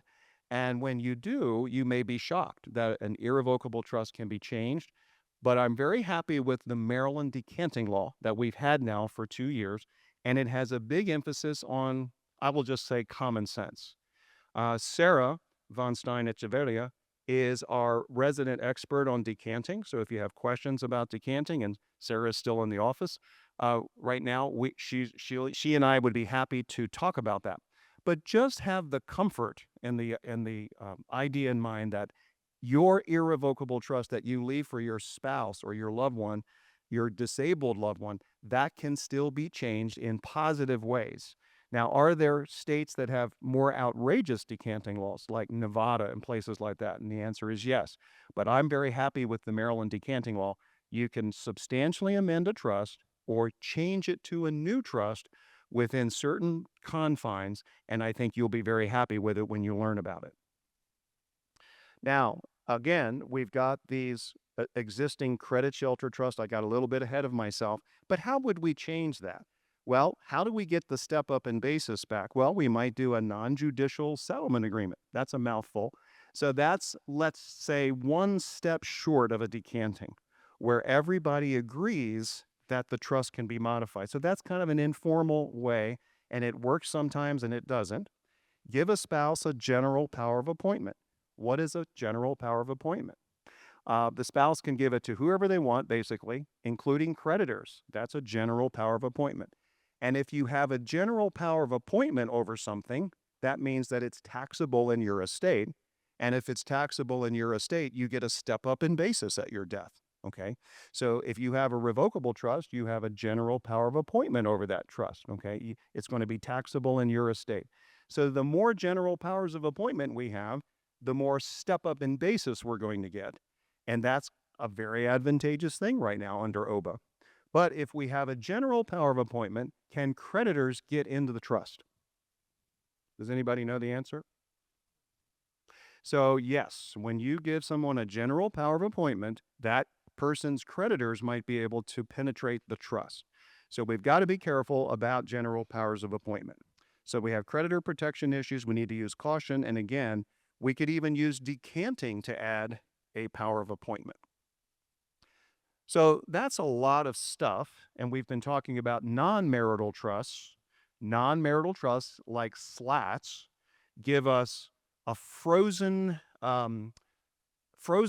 assets for estate tax purposes. So if you left $1 million to a non-marital trust and the surviving spouse lived another 35 years and that grew to $10 million, all that money is estate tax free, okay? But it does not get a step up in basis. So that's what we're worried about. But some of you have marital trusts, not non-marital trusts. And these are sometimes called Q-tip trusts. So Uncle Sam has a sense of humor. And there's another acronym for you. So what do we have to be worried about if we have a Q-tip trust and you want to unwind that Q-tip trust?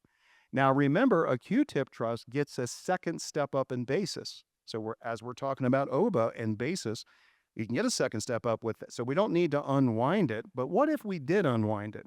You might think, well, that's a great thing. My spouse, I wanted to protect assets from a remarriage. I wanted to give my surviving spouse asset protection. But now I'm okay if they want to unwind it someday. So whether you agree with that or not, let's say it's unwound. Well, when you read these, which you have to be pretty bored to read these, but if you read these, you're going to see that it's not as simple.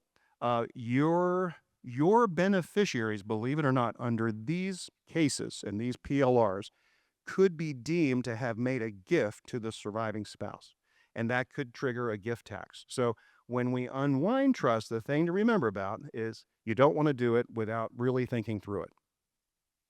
All right, Now we're going to get a little less technical. If you're still with me, feel free to get up and get some more food, get some coffee. I'm going to ask you how your flexibility is in your planning. Okay, so for those of you who are more nautical minded, or even those of you who are cruisers, I know a lot of you go on cruises. Okay, I'm going to ask, how's your ship? How's your ship? Your estate plan? How's your crew? You know, how are your fiduciaries, your personal representatives and trustees, and your selection? And when's the last time you thought about that? Okay, and are they educated? You're an educated group. You came out on a Saturday morning, and you've been very generous to come out. But how is your plan designed? What is your goal? Do you have trust protectors? Do you even know what a trust protector is? Are you a person that's comfortable with trust protectors? I have two or three clients right now that are not 100% comfortable with trust protectors, and they want to be very cautious about the trust protector's powers.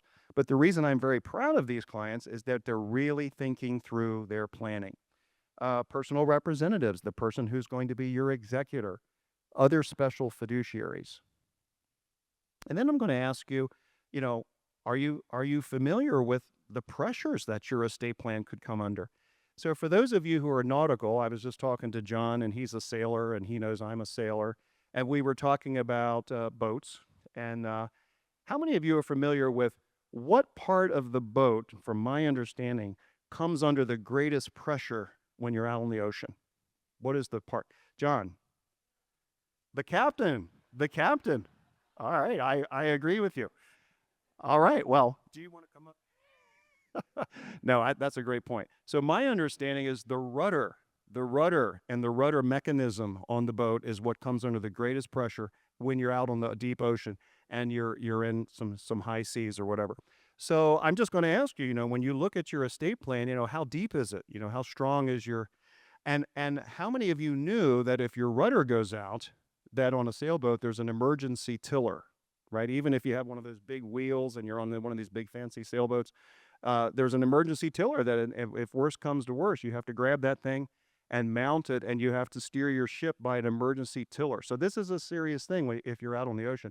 So I'm going to just analogize your estate plan to this. You know, if push comes to shove, right? If there was a crisis, God forbid, I think in the last 2 months we had at least 6 or 7 crisis cases, which is kind of unusual. Like something horrible has happened. Somebody has had a health issue. At a time of crisis, you know, is your estate plan flexible? Is it updated? Because that's the first thing I ask. At time of crisis, like, does this person have a power of attorney? How broad is this power of attorney? What can we do? So we want to have strong documents. So, but now back to a little bit more of the more advanced issues. So we need to be aware that hopefully we have the flexibility in our documents, but we want to at least somewhat understand what a non-judicial settlement agreement is. I'll give you an example. 20 years ago, if we were having this meeting, there were no flexible approaches in Maryland law. Maryland law was really horrible. Power of attorney laws were horrible. And Maryland didn't get up to speed on its trust laws until 2014. And since then, the Estates and Trusts section of the bar has done a wonderful job of modernizing Maryland planning. So we have all these things, and if you're not familiar with these things, you should make yourself aware of it. Decanting, can we opt out of decanting? And some of you who are members of the Client Care Program, you may remember our presentation about 6 months ago. We talked about some of this, and you really can't opt out of certain things. And some states allow you to opt out and some states don't. So that brings up the issue, which, you know, Jeff, you'll have to put the hook up here if I'm going too long. Some states allow you to opt out of some of these things, and Maryland doesn't, and many states don't. Do you have a planning team? Do you have a financial advisory team that really advises you at a high level, and your CPA team? Do you know who your advocates would be, or your aging life care managers? We had Allison Stanton and Stanton Aging here last year. I just told a young lady who works for them that I probably refer 2 or 3 cases a week out to them. This is how prevalent the need for aging life care managers are. Memorandums of intent and letter of wishes. Do you need life insurance in your plan? Many of you are going to have large IRAs that are going to have accelerated income tax. Are you going to use life insurance as a tool? I'm not saying you have to. Are you going to use that as a tool because there's going to be accelerated income tax to your beneficiaries, right? So there may be issues having to do with Maryland estate tax. So we live in the only state that has a state estate tax and an inheritance tax, right? Now, thank goodness, not everybody is subject to inheritance tax. So think about life insurance being the Swiss Army knife of estate planning, and do we need it? I just mentioned multi-jurisdictional opportunities. Some states you can do certain things, some states you can't. Those of you on the elder care side of things or have relatives that have elder care issues know that oftentimes we have to talk to people about going to Delaware for elder care because Delaware has more waiver programs. Now, on the flip side, let me give you an example. Let's say that you wanted to provide the greatest asset protection possible for your children or your nieces and nephews, and you said, Steve, how can I attain that? Well, when you die and you leave an asset in Maryland in trust, the asset protection is pretty good, depending on who the trustee is. Is it an interested person? Is it an independent person? Well, I was just talking to a trust company the other day that services a lot of financial advisory firms, and he was pointing out to me that when they serve as an independent trustee, because they are a South Dakota trust company, and I know a lot of you think this is like weird stuff, but it's commonplace now. Your child's trust or your niece or nephew's trust, if they were the independent trustee, they automatically change the jurisdiction to South Dakota, and South Dakota has the greatest asset protection of any state in the country, arguably. And there are 10 times more assets in South Dakota than any other asset protection state. But you can attain that kind of asset protection by understanding that the world we're living in today is multi-jurisdictional. All right, powers of appointment. We talked about downstream planning, upstream planning. How many of you have a letter of wishes attached to your trust? It's very easy to do. A lot of people are raising their hands. I'm very proud of those people. But just remember, you can design your informal wishes. You can also use a trust advisory committee. You could say, well, I want my trustee to have to be advised by 2 or 3 other people who are going to carry forth my wishes. What I want you to take away from this is we're living in a world where you can design your estate plan in tremendous detail. IRAs and distributions to trusts. So we have all kinds of issue here that we're not going to be able to get into because of time limitations. But how many of you have read an article maybe that you should never leave an IRA to a trust? Well, those articles are out there. And one of the reasons those articles are out there is because they say, oh my gosh, if you leave an IRA to a trust, it's going to cost 37% tax. And there's a lot of truth to that. So remember 2 things as we talk about this very briefly today.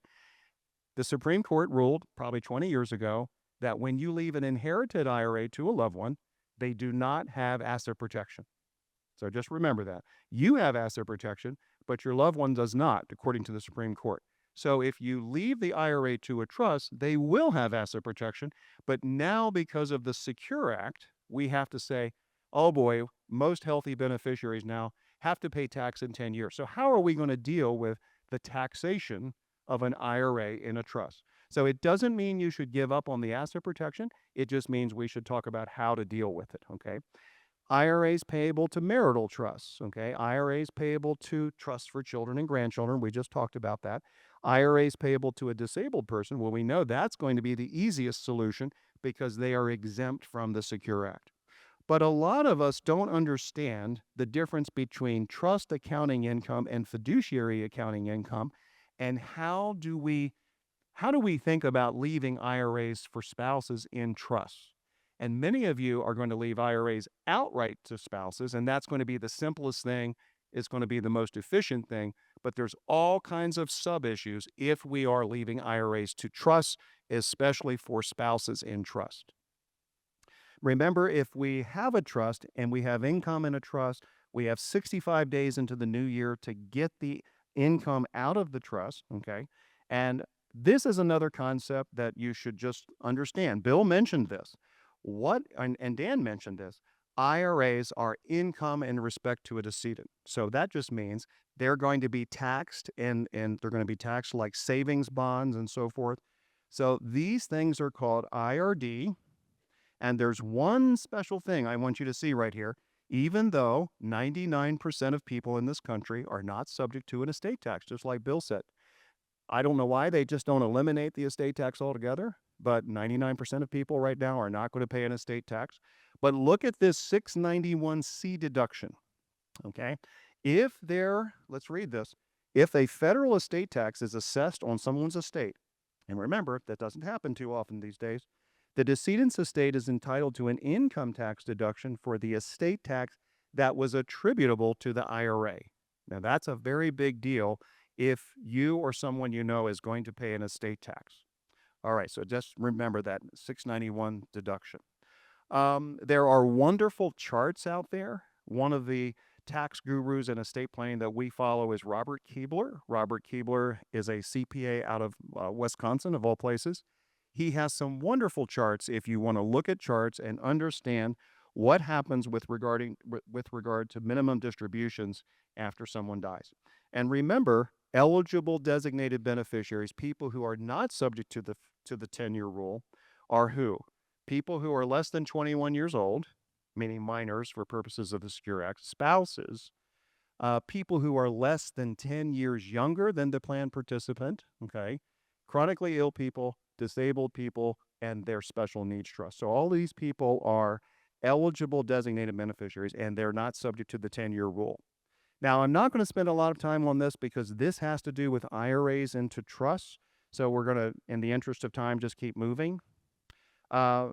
We talked about spousal lifetime access trusts. Some of you may want to use an irrevocable trust for purposes of attaining some kind of a step up in basis. So again, we're able to exclude $30 million between a married couple, $15 million between a single person, and it's indexed for inflation. So that doesn't mean there's going to be an estate tax, but there are still opportunities to think in terms of removing assets from what? The Maryland taxable estate. So remember, we've got estate tax planning and we've got basis planning, but we live in Maryland. So the easiest way to eliminate your Maryland estate tax is to do what? Move. But we don't want you to move.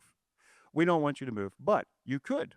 So if you're not going to move, though, we have to realize that many of you are not going to have a federal estate tax, but you're going to have a state estate tax, and there are things to think about that we need to think about. All right, so I'm going to just keep going now. Life insurance trusts. If you buy a big life insurance policy to pay for Maryland estate tax, not federal necessarily, or the accelerated income tax under the Secure Act, would you just buy that life insurance and put it in your taxable estate? No, you would put it in a life insurance trust. So that, I'm just going to argue that life insurance trusts are still very, very valuable. I'm not going to spend a lot of time on it. Some of you have cash that's sitting around and it's just earning interest, and maybe you would like to get that extra interest or investment income out of your estate. You can use a grantor retained annuity trust. Is the purpose of all this that you're going to remember all of this? No, but it's to let you know that these things are available, just to remind you. Medicaid Asset Protection Trust is arguably the most powerful tool in estate planning today. You can exclude assets from your Medicaid estate or your long-term care estate. You can still retain some control, and you can still get a step up in basis. So this is part of the discussion of basis planning.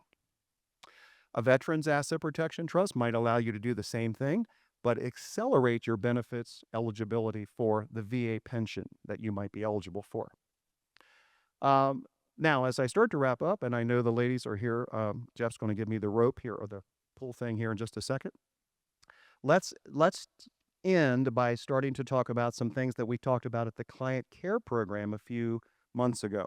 So as we enter into a world now where we have gone from, these are my words now, no flexibility to massive flexibility, okay, in estate planning. You need to be aware that things that you put into a place may not actually be written in stone. And this may cause you some consternation that my estate plan could be changed in the future by somebody. These new flexibility laws are off the charts. What is the risk to my planning? So I think it's just a healthy thing for you to be aware of what these tools are. Now, for example, this is not one of the necessarily those tools, but no contest clauses in your revocable trust or wills, generally these are not enforced across the country. But there is information available about how to think about this and how to bolster your no contest clause if you have a worry about a particular beneficiary, a child from another marriage, or someone else who's going to cause trouble for your trust or estate. Arbitration clauses. Only 5 states have really addressed this, but I hope what you take away from this is the estate planning world is continuing to evolve just like everybody else. Maryland has not addressed this issue. Videotaping, there's some risks, there's some rewards. This has been around for a long time. So Maryland does look at this in some ways in a positive way, but there are risks involved. Now, back to my original point. Trusts are not irrevocable necessarily, okay? So how do you ensure your wishes? How can you make sure you have the greatest asset protection? For example, if you wanted to avail yourself of South Dakota asset protection after your death, it doesn't sound like a logical thing, but this is the world that we're living in. Doesn't mean Maryland law is bad. It just means that some states have enhanced asset protection. So there's new modifications in the law over the last several years. How do you manage this? Well, you manage this through trust protectors, letters of wishes, decanting, understanding that, and just having educated fiduciaries and an educated advisory team. Choice of law, we just talked about that. What is the best jurisdiction? Okay. Trust protectors have been in the law since 2014. We talked about decanting. 23 states, as of a year ago, had decanting. Maryland got it on October 1st, 2023. If you haven't read an article about decanting, we have a presentation we did on it. You're welcome to look at that in our video library. So can you really limit the decanting? No.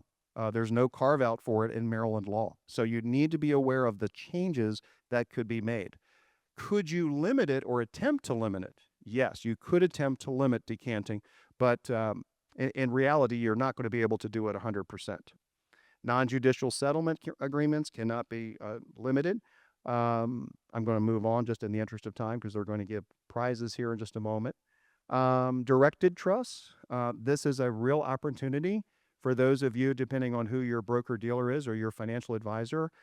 You may have certain choices to have a directed trust where you can take advantage of corporate independent trustees at a low cost. So remember, there are pros and cons of all kinds of choices with individual independent trustees, individual interested trustees, corporate independent trustees. This is all the part of updating and maintaining your plan.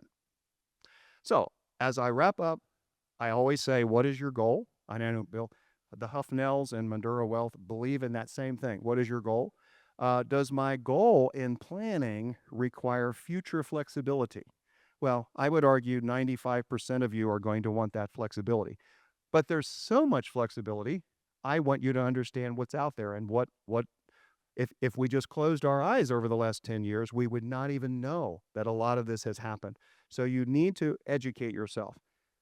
Does my goal require that you try to restrict certain flexibility? So maybe it's a jurisdictional issue we would have to address.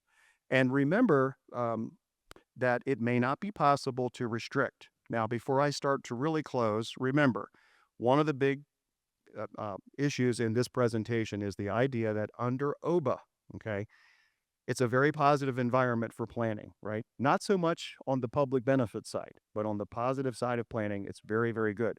So obtaining step up in basis, okay, because we have so much general estate tax exemption, except for the Maryland estate tax. We have so much exemption that we can focus on income tax planning and basis planning. So just remember, you may be a person who wants to shift income from your level down to another generational level, shifting income down into trusts for others, creating more exemption, creating more basis in other types of planning. As I start to wrap up, I want you to always remember, look at these fiduciaries: trustee selection, trust protectors, personal representatives, financial agents, healthcare agents, trust advisory committee members, your preferred financial advisors, your CPAs, aging life care managers, other special fiduciaries in other states like Delaware. So if you're not a member of our client care program, we strongly encourage you to stay in touch with us and stay abreast of change and also have some fun, as you see down here at the bottom. Our client care program members are fun. And if for no other reason, you should join our client care events so that you can hear Gary tell jokes, because he's very good. And we do get high alerts, right? Like the Corporate Transparency Act, right? Oh my gosh, Jeff started telegraphing our Corporate Transparency Act alerts several years ago, and it turned out to be nothing because it's been ruled unconstitutional. But these are the bombshells that come out of nowhere that you would need to know about. Legislative updates, family and fiduciary education, and again, how much flexibility do you want? And that's a different question, but that's an ongoing question. Jeff, you didn't pull me off the stage, but thank you very much. Thank you very much. Thank you, everyone. Thank you, sir. Thank you, sir. Okay, we're going to finish up the prizes. Ooh, that was loud. All right. Liz, you took So- the words right out of my What mouth. are we doing? We're going to do the Caramel Lovers basket. And that is number 150. Oh, I heard another gas. 150. Okay, we'll have it up here for you. You want to take that on there? And we have another set of the Columbia Orchestra season subscription, and they sounded wonderful today. Great prize. 177. Okay, we'll have it up here for you, okay? Here you go. Yay. And we have the Ravens basket. Ay, caramba. Ugh. The Ravens. Okay, go Ravens. What do we got? I hope you're a fan, number 47. Oh, probably a Steelers fan. Let's move on. Right here. Oh, where is he? Oh, okay, we'll have it up for you. And I believe we're ready to pick the winner of the charity raffle. So if you bought a ticket, we will pull it right now. Right? No, pull one. Liz, that's your red ticket, right? Yep, red ticket. Okay, let's see who it's going to be. Make me shiver with anticipation over here. What do you got? The number is 866-8456. Yay! Congratulations. And this Thank you for your support. this concludes the prize section of the breakfast. Congratulations to all of our winners, but because you're here, you're all winners to me. Who wants to take a half hour and talk about the Ravens and what's going wrong with the Ravens right now? I don't think we have enough time. It's terrible. It's a long season, though. Maybe too long this year. So our next presenter is Mr. Gary Greenwald, principal of the law offices of Gary Greenwald. Gary has practiced law in Maryland for more than 40 years. Sorry to say that, Gary. Focusing on estate planning, wills, trusts, estate settlement, probate, and business law, and more. He's an active member and twice past president of the Rotary Club of Columbia Town Center and a proud Paul Harris Fellow.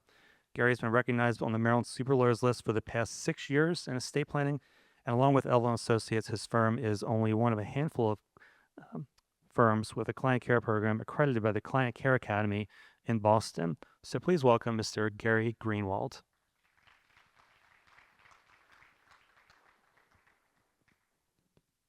Myślę, dowiedział, słyszałeś.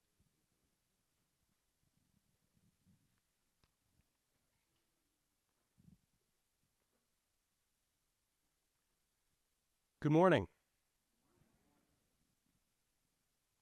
I got to figure out which buttons to push and which buttons not to push. So we're going to discuss today a brief overview of the estate tax system and a brief history of the estate tax. What you need to know is that the estate tax basically assesses almost everything that you own when you die. The United States is a great country to live in, but it's an expensive place to die. as the same thing with the state of Maryland. Anything that you own, with certain exemptions, would be subject to the estate tax, whether you pass assets by way of a will or a trust with beneficiary designations such as a pay on death or a transfer on death designation. You have life insurance policies, retirement accounts, all those things would be subject to the estate tax. Now, in addition to the federal estate tax, here's a surprise. There are 12 states plus the District of Columbia that assesses its own estate tax. So take a look at the list on the screen. Do you see anything that looks common to all of them? Basically, they're either on the left coast or the right coast, except for Illinois and Minnesota. They're high-income states. I wonder why Maryland is highlighted. Let's find out in a second. You're surprised that California is not included as one of the states that assesses its own estate tax. It did until the year 2005. Then it was repealed. But up until then, California was also in a state that assessed its own estate tax. Now, there is not only an estate tax that you have to worry about, there's also something called an inheritance tax. So let's talk about the difference between the two. The inheritance tax is applied to assets that pass upon death to certain persons. That is to say, regardless of the size of the estate, if you pass assets upon death to certain people, there'll be an inheritance tax. The estate tax is based upon the entire value of all of the assets in your estate. It's not taxed specifically to individuals, but to all the beneficiaries with a couple of minor exceptions. Generally, throughout the country, and also with the federal estate tax, if you're leaving assets to a surviving spouse or to a charity, the estate tax and most likely the inheritance tax will not be assessed. There are 5 states that also assess an inheritance tax. Surprise. You see what Maryland, how it's highlighted? As Steve said earlier, Maryland is the only state in the country that assesses not only an estate tax of its own, but an inheritance tax of its own. Again, as I think Steve mentioned in his presentation, when clients ask me, how can we avoid the Maryland inheritance tax? You move. But you don't move to Kentucky, Nebraska, New Jersey, or Pennsylvania. Okay? Now, again, we talked about how Maryland is not only subject to the inheritance tax of its own, but the estate tax of its own. I think I'm pressing the wrong buttons here. There you go. So, is the inheritance tax in Maryland assessed upon all beneficiaries? The answer is no. If you leave something to a surviving spouse, or to children, grandchildren, great-grandchildren, to stepchildren, to your parents, to your grandparents, to a charity, to individuals where the inheritance is less than $1,000, to brothers or sisters, and to registered domestic partners, which I'll talk about in a second. Regarding stepchildren, if you are in a second marriage and you leave assets to a stepson or a stepdaughter, no inheritance tax. Let's assume that you are married and you pass away and you leave assets to a stepchild, no inheritance tax. But let's assume now that the husband and wife get divorced. Those stepchildren are no longer stepchildren. So if you go through a divorce and you are you're leaving out your former spouse, which is a likelihood, but you like your former stepchildren, there will be the Maryland inheritance tax. A domestic partner in Maryland, a registered domestic partner, is not subject to the Maryland inheritance tax. What is a domestic partner? Whether it's a same-sex couple or a male or a female couple, that makes no difference, if you sign a declaration of partnership, and there are certain requirements we'll talk about in a second, and you register it with the Register of Wills in the county where you reside, and this is very important, you have to pay the $25 filing fee. If you pay the filing fee and you register that partnership agreement with the county in which you reside before you die, then assets that you leave to your domestic partner is not subject to the Maryland inheritance tax. The requirements for this domestic partnership agreement to qualify is that each partner has to be at least 18 years of age.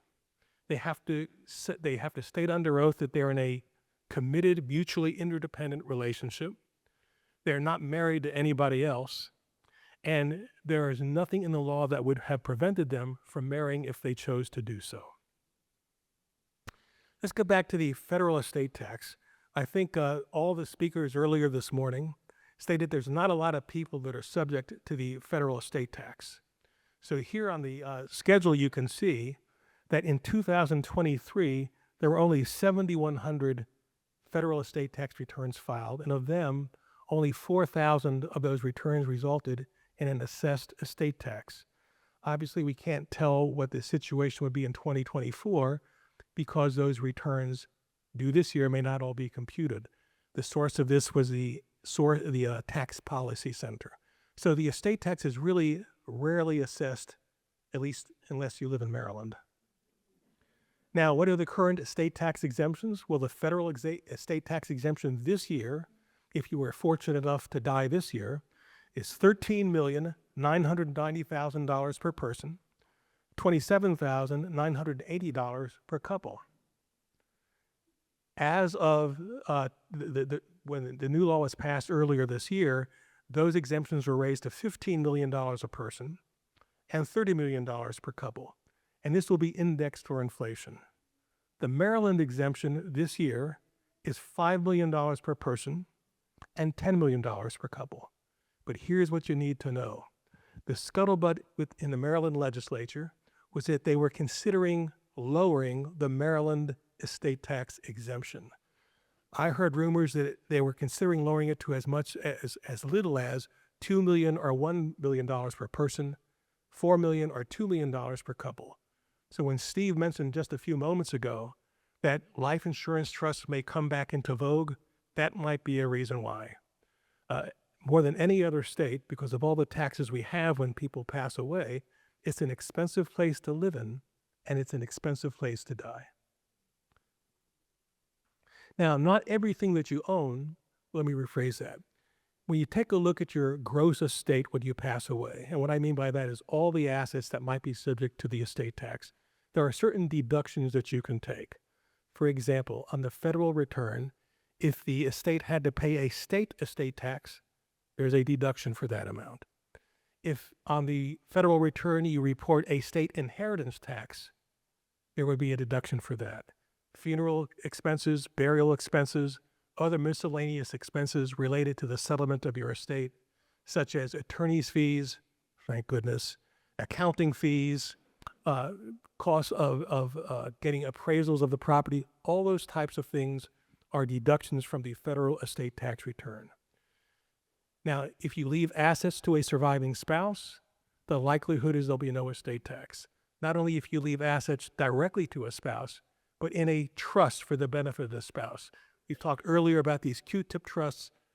I feel like this is a repetitive and redundant subject, but we'll talk about it very briefly for a second. So everything that you own when you pass away is subject to the estate tax. In addition, if you've given assets away within 3 years before you died, those assets are brought into your estate for estate tax purposes. If you've given assets to somebody else, but the gift was revocable, that is, you can change your mind later, that is included. That value of the gift is included in your estate tax return. If you own assets jointly with somebody else, for instance, you own property maybe with your brother or sister or somebody else, and you own it jointly with him or her, your proportionate value of those jointly owned assets are included in your estate for federal estate tax purposes. If a trust was created for your benefit, and as we mentioned earlier, you've been given something called a general power of appointment, which allows you in your trust to leave assets upon death to anybody you want, including your creditors, that value of the assets subject to the general power of appointment is included in your estate for estate tax purposes. Life insurance proceeds, if you have a $1 million life insurance policy and you own the policy and it pays upon your death, subject to the federal estate tax. Now, regarding the inheritance tax, and I said everything is subject to the inheritance tax, there is an exception in Maryland. Life insurance proceeds that are paid upon your death, not subject to the Maryland inheritance tax. But retirement accounts, thrift savings plans, 401ks, all those are subject to the Maryland the Maryland inheritance tax. And the question is, who is responsible for the payment of those taxes?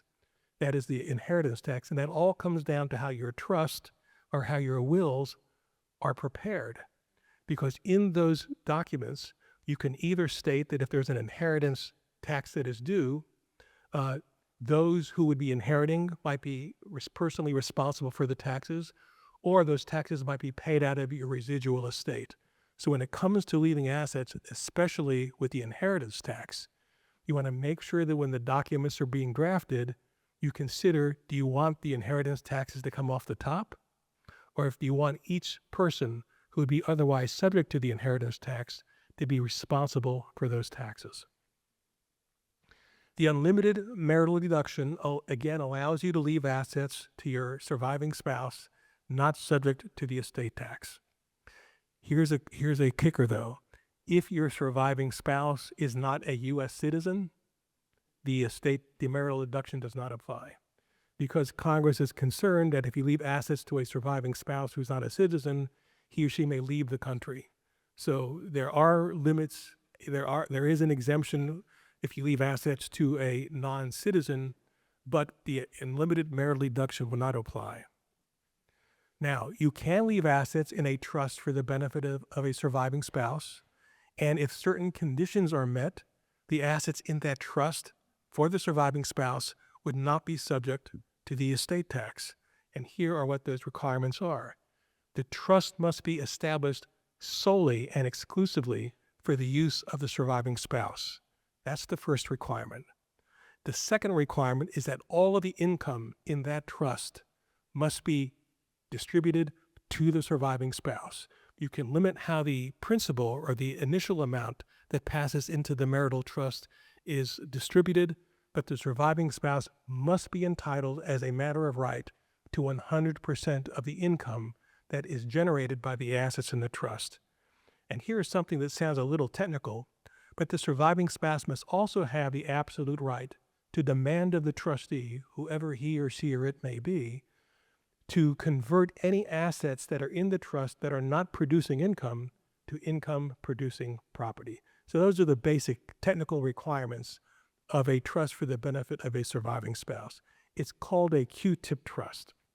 Again, we went over already the technical requirements of the trust, but the reason why these trusts are used is, number one, the principal in the trust can be exempt or protected from the creditors of the surviving spouse. Second, we can control how the principal will be distributed during the lifetime of the surviving spouse. Generally, we want to limit the distributions to health, education, or maintenance. Health and education, pretty straightforward. Either it's a tuition bill because you're taking a class at the community college or not. For health, either it's a doctor bill or not. It's not. The question really is, what does maintenance mean? And what I generally tell clients is, I'm not sure what it means, because there has been very little, if any, law, private letter rulings, code provisions that describe or identify what maintenance means. So I've told clients that as long as you are maintaining the same standard of living while he or she was alive, after he or she passed away, generally the IRS is not going to question that. Who might question it? Well, if there is a marital trust, the likelihood is that there are beneficiaries that will inherit what is left in the marital trust when the surviving spouse dies. And under Maryland law, remainder beneficiaries do have the right to request occasional accountings of the trust to make sure that the assets are being used according to the terms of the trust. So you may not have to answer to the IRS, but you may have to answer, well, possibly to your children, but more likely to stepchildren, children of the deceased spouse who died. That's sometimes where there may be a conflict in how these assets are distributed.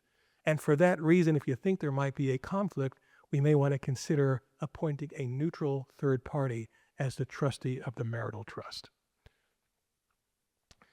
QTIP stands for Qualified Terminal Interest Property, and that's because even though the trust is set up for the benefit of the surviving spouse, we are limiting to whom the assets might pass upon the death of the surviving spouse.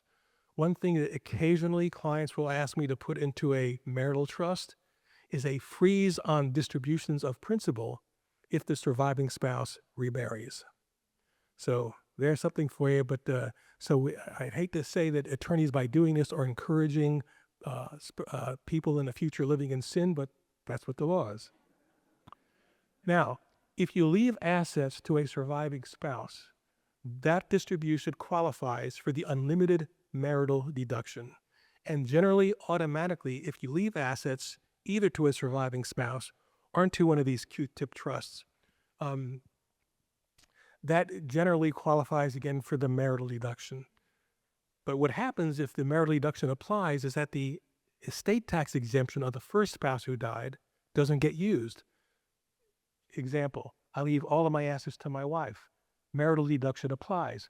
What happened to my $15 million federal exemption and my $5 million Maryland exemption? It didn't get used. So the question is, have we lost the ability, if we leave assets to a husband or wife upon death, of taking advantage of those exemptions? And the answer is not necessarily. Because previously, a few years ago, Congress and also Maryland as well passed a law which says that if you file a timely estate tax return and you make an election so that the surviving spouse gets to use the unused portion of the deceased spouse's exemption, the surviving spouse gets to use both. So even though, and it sounds counterintuitive, that there may never be an estate tax due because your assets are just below these exemption amounts, it is worthwhile to file the estate tax return for two reasons. Number one, so that the surviving spouse gets the use of both exemptions. And number two, if we leave assets in a trust, one of these QTIP trusts for a surviving spouse, we want to make sure that when the surviving spouse passes away, he or she gets this second step-up in basis. So we've talked about step-up in basis. Let me just explain what that is in case you might not know. If you buy if you buy an asset as an investment, and let's say you pay $100,000 for it, and 10 years later you sell it for $200,000, you have a $100,000 capital gain. If you bought that same investment property for $100,000, and when you die you still own it, but it's worth $200,000, the beneficiaries of your estate, if they want to sell this property, don't have to use your original $100,000 purchase price as the tax basis. That tax basis gets stepped up or increased to the date of death value of $200,000. So now, if you have greatly appreciated assets, when you pass away and you leave something to your husband or your wife or to children, you get this step up in basis. It saves possibly years of capital gain. Now let's assume husband dies first, because if you're a client of mine, you know that in my rules are the husbands are always the ones who die first, right? And I learned this the hard way. I'd rather have the husbands angry at me than the wives angry at me. So let's assume now we set up this QTIP trust for the benefit of the surviving spouse. I prepare an estate plan. We have this all set up, and 2 weeks later, husband dies. We set up this marital trust, and the husband was a young guy. Surviving spouse lives another 25 or 30 or 40 years with this marital trust set up. We could possibly eliminate 30 or 40 years of additional capital gain on the difference between what the step-up in basis was when the first spouse died and the value of the assets when the surviving spouse dies. So we can get a second step-up in basis to the date of death of the surviving spouse if we file an estate tax return and make the QTIP election. The assets in the marital trust are then, for estate tax purposes, considered assets that are owned by the survivor, and then the children will be very happy. Not that the surviving spouse died, but they get this extra step up in basis. We talked about the Portability Act, so let's keep going. What are the estate tax rates now? Well, the current federal estate tax rates are 18% to 40%, depending upon the value of your assets. In Maryland, it's 0.8% to 16%. Also, a graduated estate tax system, which means it's not 18% on everything. The first few $1,000s may be subject to 0.8%. The last $3 million may be subject to 16%. Let's talk about where did we get here? How do we get here with this estate tax? What I'd like to do is talk about very briefly the history of the estate tax. You remember your high school U.S. history? You remember the Stamp Act? The Stamp Act was in 1765, England imposed on the American colonies a very unpopular tax called the Stamp Act. The Stamp Act was a device that was used to pay off the debt of England from fighting the 7 Years' War. Remember the expression, no taxation without representation? That was the original Stamp Act, and it assessed a tax on all written documents, including wills, that were written in the colonies. The tax was repealed in 1766. Well, guess what? The colonists learned all about how great this was. They passed their own Stamp Act in 1797. It was created to fund an undeclared war with France. It was a tax on stamps required for wills, letters of administration, and receipts of legacies. The cost of this tax was based upon the size of the legacy, or the amount that was being inherited. Good news for the colonists, the Stamp Act was not imposed if you were a widow, if you were a child or a grandchild of the person who died. It was repealed in 1802. The estate tax rates for the Stamp Act of 1797, you'll like this, was for bequests of $50 to $100, 25 cents.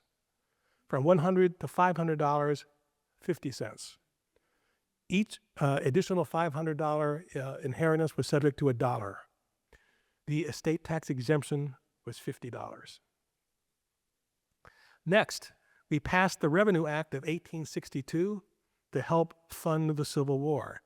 It was assessed on beneficiaries, not on the entire estate that a person left. Again, it was enacted to fund the Civil War. It was intended to serve as a succession tax. It was imposed, first of all, just on non-real estate assets.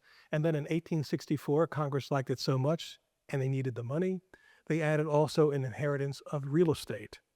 The tax rates ranged in the Revenue Act of 1862 from 0.75%. For all of you non-math whizzes, that's less than 1%, to as much as 5%, depending upon the relationship of the person who died to the person who was inheriting. Estate taxes to a surviving spouse, not subject to the Revenue Act of 1862. There was a 0.75% estate tax on inheritance to ancestors, lineal descendants, which means children, grandchildren, or brothers or sisters. A 3% tax was assessed on an inheritance received by an aunt, an uncle, or your cousins. Everybody else, the subject tax was 5%. It was repealed after the Civil War ended. Next time we passed it was to fund the War of 1898, the Spanish-American War. It was taxed only on personal property, which means anything other than real estate. It was a graduated tax. It was assessed at anywhere from 0.75% to 15% of the amount that was being inherited. The first $10,000 were exempt from the estate tax. So notice back in 1898, $10,000 exemption. In Maryland now it's $5 million a person. The feds, it's $15 million per person. So we have increased the exemptions over time. However, this tax was repealed in 1902. In 1916, we imposed the estate tax again. The Revenue Act of 1916 was really the genesis of what we have today. It was enacted to fund World War I. It was basically the first iteration of the modern estate tax. The estate tax rates were 10%. There was a $50,000 exemption. It was not only enacted to fund World War I, but also to try and prevent the concentration of wealth in certain families that had a lot of else back then. It's never been repealed. Well, wait a minute. It actually was very briefly. It was in effect in some form or another until 1916. But there was 1 year there was a glitch in the law, and that was in the year 2010. What happened was we passed an estate tax codification change that was good from the year 2000 to 2009. 2010, we couldn't agree on what to do, so there was 1 year, 2010, where if you didn't want to, the estate did not have to file or pay an estate tax.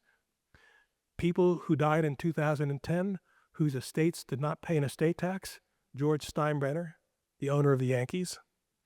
Dan, by the way, if you're an Oriole fan, that really just got on you. Dan Duncan, a billionaire who is a pipeline magnate from Houston, Texas. John Klug, a billionaire who is a media mogul. And Paul Millstone, a billionaire in New York City, a real estate magnate. Those estates did not pay an estate tax because they died in this 1 year in 2010.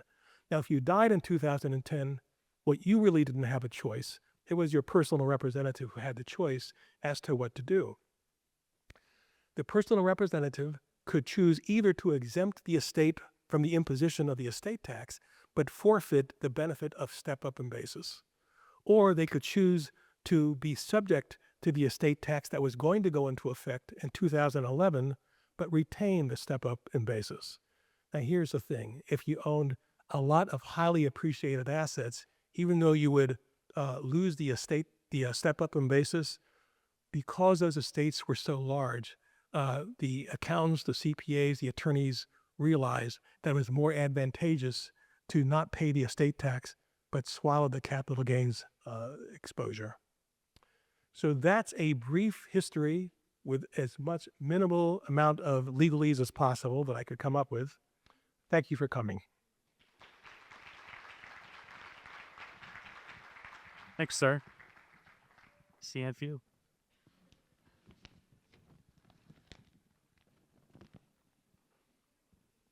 Okay, how we all doing out there? Our next presenter today is Lily Hummel, principal attorney with Elville & Associates and leader of our Rockville office. Lily counsels individuals and families in elder law, special needs planning, estate planning, guardianship, and estate and trust administration. Her work includes helping clients navigate Medicaid eligibility, long-term care, and special needs trusts, always with compassion and excellence. But instead of me telling you myself, let me share just a few words directly from her clients. Quote, her knowledge of the intersection of Social Security benefits, Medicare, Medicaid, and private health insurance were a godsend. She conveyed complex processes in a way that was easy to understand and helped eliminate our anxiety so we can make informed decisions with confidence, unquote. Next, quote, I found Lily to be knowledgeable, honest, and kind-hearted with a strong human intelligence and sensitivity. She responded to every concern, anticipated our needs, and guided us through scenarios we hadn't even considered. Lucky are her clients. I have total trust in her, unquote, as do we. Lily, please come up.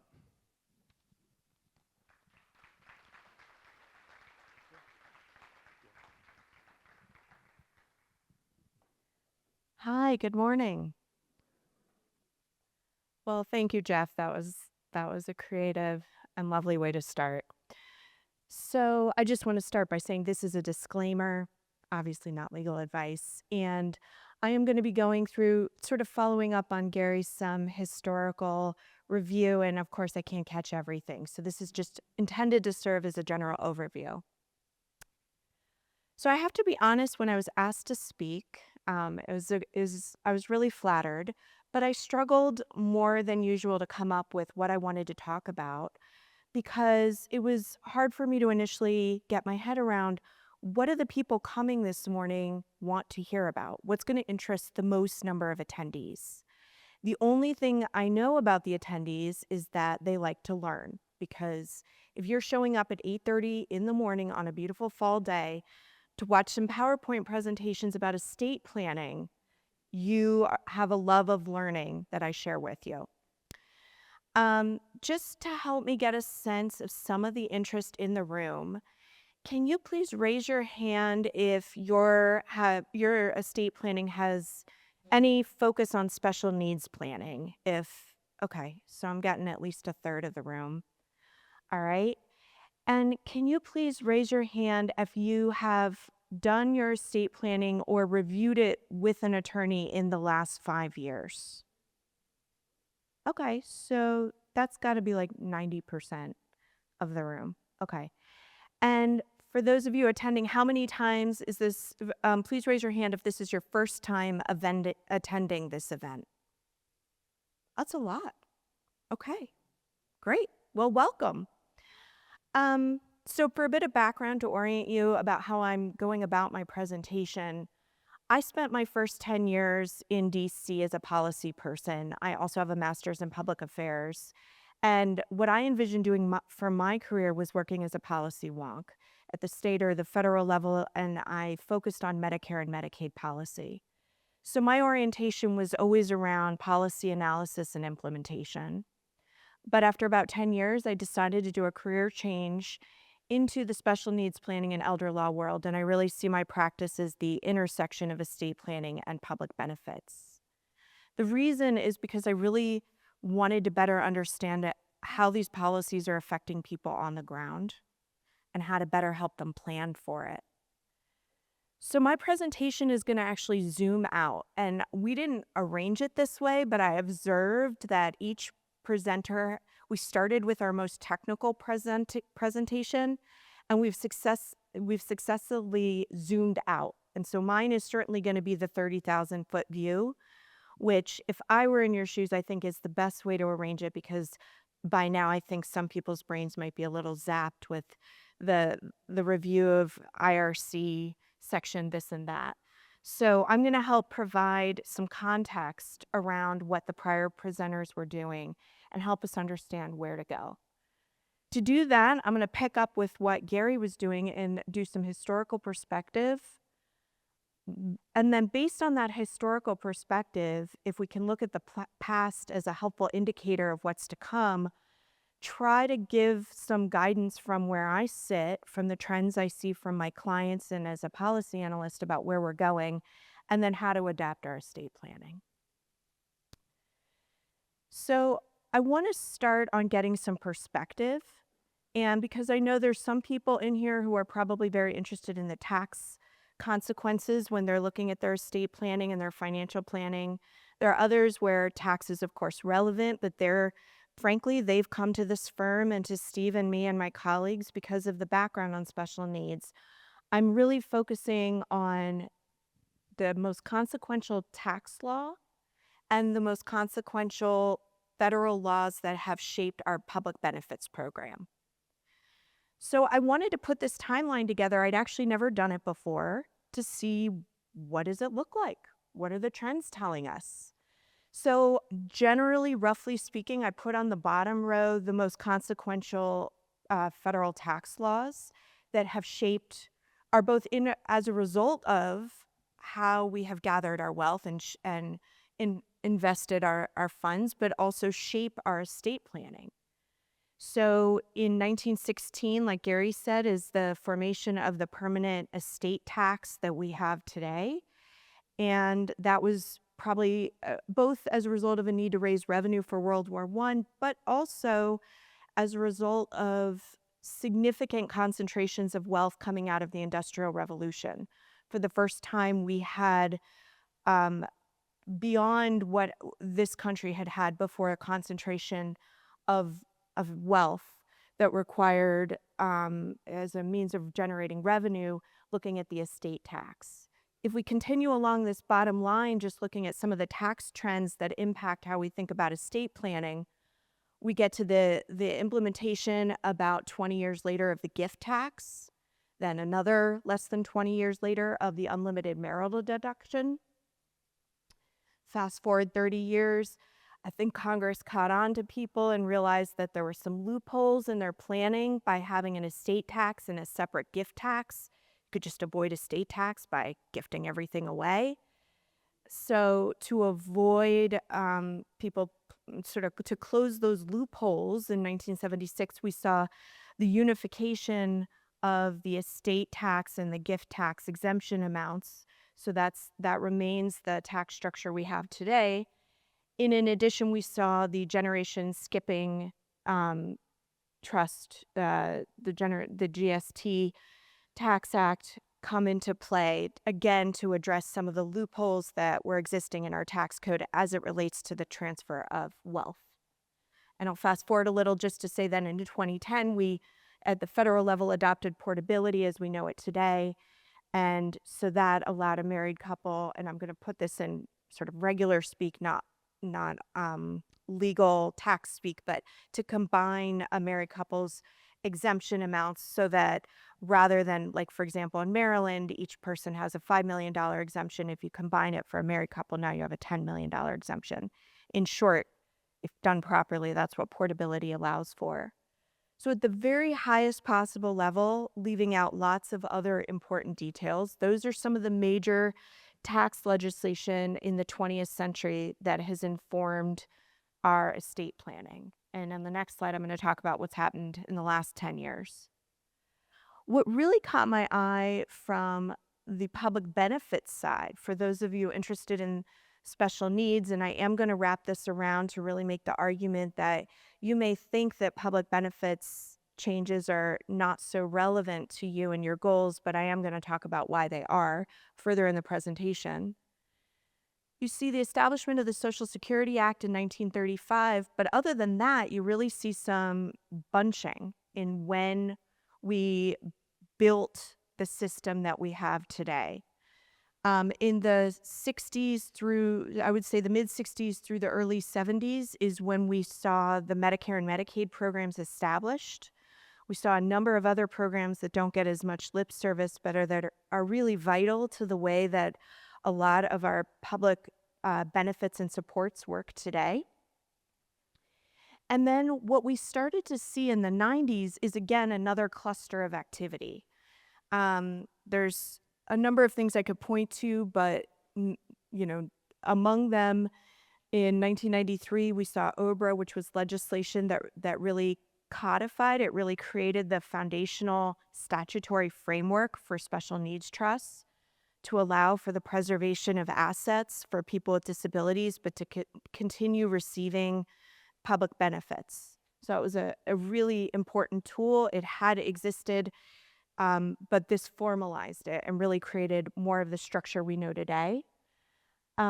We also had in 1999 the landmark Supreme Court case that Ruth Bader Ginsburg wrote the majority opinion, Olmstead, which really was, I think, the capstone of the activity we saw in the 90s, which was a recognition that there was a horrible practice of institutionalizing our fellow Americans who had disabilities and essentially warehousing them. And there had been a movement in the 80s and 90s to start moving away from that, but the legislation and the judicial activity we saw in the 90s was really what laid the foundation for what we have today to try to enable these people to live a life with dignity in our community. So just from a getting perspective on what affects our estate planning, both on the tax side and the transfer of wealth side, but as well for those of us that are focused on special needs planning, I think these are the most foundational pieces of legislation in the last century. Jumping forward then is what have we seen in the 21st century? Probably, honestly, what comes up most often for me is the ABLE account and the modifications that keep being made to that, but to enable another vehicle and perhaps a less onerous vehicle for people with disabilities to save money.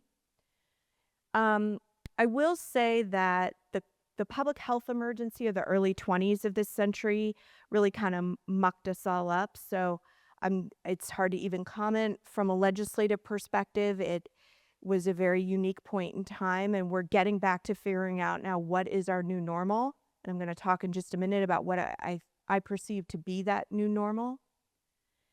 And then on the tax side, which I try to sort of put at the bottom, I think some of the more consequential pieces of legislation we've seen in the last 15 years the Tax Cuts and Jobs Act, which laid the foundation for doubling the federal estate tax exemption amount.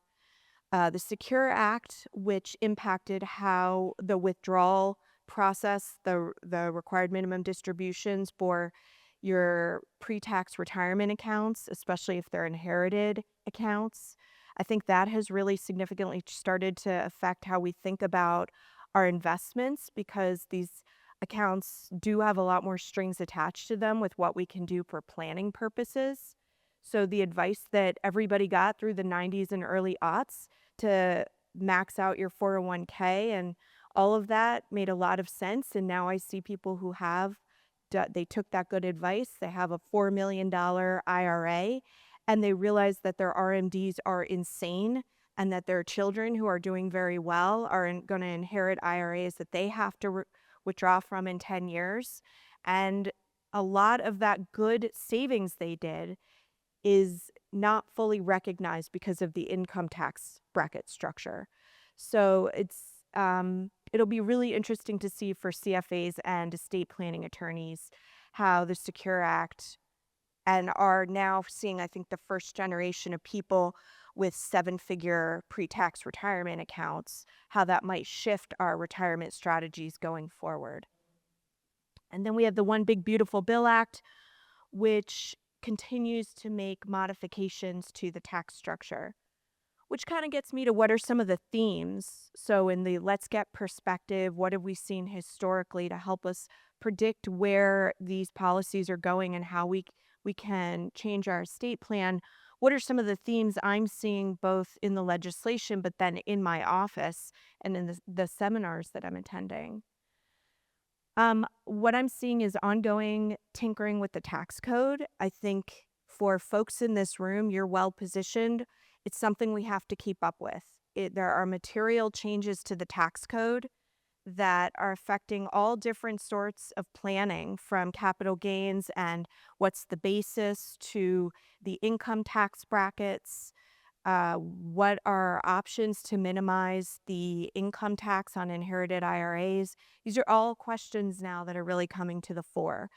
And I think we're going to continue to change. I don't know if we're going to see any I'm not hearing a big new landmark legislation like when they established the unlimited marital deduction. That's a seismic shift, right? Establishing a gift tax is a seismic shift. I would argue doubling the estate tax exemption amount is important. That's big news. I wouldn't say that's a seismic shift.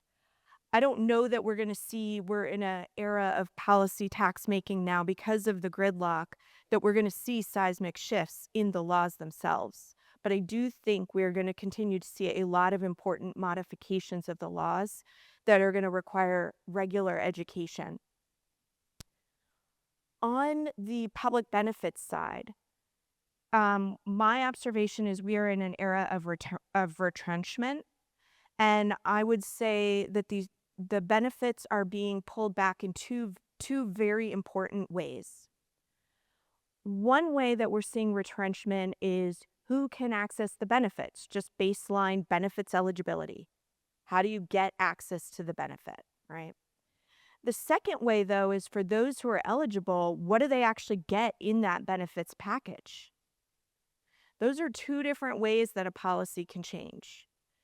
Do I think Medicare will be repealed? Of course not. Do I think your Social Security retirement is going to be repealed? No, I do not. Do I think for those of us that are doing special needs planning, do I think that the community pathways waiver is going to be eliminated? No, I do not. Do I think that access is going to get a lot harder? Yes, I do. Do I think that for the generation behind your children who are going to be entering into the waiver system, they're going to find a less generous benefits package? Yes, I do. So those are the kinds of things that we need to plan for. Legislative and regulatory gridlock. We're on day 18 of the government shutdown. The shutdown itself has become pretty standard practice. When I work for the Fed, I got a 2-week paid holiday that I didn't want. So it's not that the gridlock itself is new in this exact political era. But I think a lot of the changes to the rules in Congress and the way that things are working now, it's going to be a lot harder to get landmark legislation through. The One Big Beautiful Bill Act was an exception to that. They got real legislation through. The regulatory gridlock I'm going to talk about later, though, is really significant, and I think an under-discussed point of what's going to affect us in our real lives. I'm also going to talk about what's going on with state budget, because for Marylanders, that is going to be a very consequential consideration, especially for those of us looking at public benefits. The last thing I'm going to say about where are we now is, as we're all living longer lives and we have these advancements in medical treatment, so that whether it's a neurological decline, a physical decline, whatever the prognosis is, we can physically live longer, if not better, we can live longer. Who's going to help manage affairs if you're unwell? We have smaller families. Less people have children. Children are moving away and doing their own thing. They're not available to be your fiduciary. We don't have a built-out system in Maryland for professional fiduciaries. We may have to develop more of one. Who can be your professional financial power of attorney? Because there's not a lot of professionals to serve in those roles. And yet, it's a fairly common theme in my office. I don't know who to ask to serve in these roles. So the question about who can be your fiduciary is a really important one. So now we're going to start transitioning into, what does this historical perspective tell us? So I'm going to use Medicaid as an example. And so in our transition, I'm going to do a review of what we all hopefully learned in civics class. So at the federal level for policymaking, we have 3 branches of government. At least the textbooks when I went to school said 3 equal branches of government. And I'm going to walk through, as a concrete example, what those 3 branches do. I'm going to use Medicaid as my example. So 1965, with Lyndon B. Johnson as president, Congress approved an law that established the Medicaid program. That is part of our legislative system. Now, it requires the president to sign it. That's the executive branch. But usually if Congress passes it, it's rare that a major signature piece of legislation is going to get passed by Congress without knowing that the president will sign it. People think of the executive branch as the president, but I can tell you as a policy person, I view the regulatory body under them as equally, if not more important. Those are the people who have dedicated their lives to becoming experts on very niche areas of law, policy, and then implementing what it is that Congress put into law. They are the people doing the rulemaking process. They are people who have a master's in public affairs or other specialized education, and they sit in the executive branch and report up through to the president. So Medicaid has tens of thousands of pages of rulemaking over the last 60 years that have been promulgated by the Centers for Medicare and Medicaid Services. That's the name of the federal agency that reports up to the executive branch to the president. If there is a perception amongst the public that the executive branch or the legislative branch have overstepped in some way, the check and balance is supposed to be the judiciary. We can file something in court and try to push back on what we think is an overstep. So a good example was the challenge to the Affordable Care Act in 2010. So there was a challenge that this law went too far. It tried to authorize things that were outside of the appropriate purview of either the executive or the legislative branch. That's an example of where the judiciary stepped in and weighed in on the Medicaid program, and at the time protected the subsidies that have helped to expand Medicaid. Okay, so that is the branches of government. And then we look at federalism. Federalism is the interplay between the federal, the state, and the local government. What's really complicated about Medicaid specifically is that we use this word as if it's a singular thing.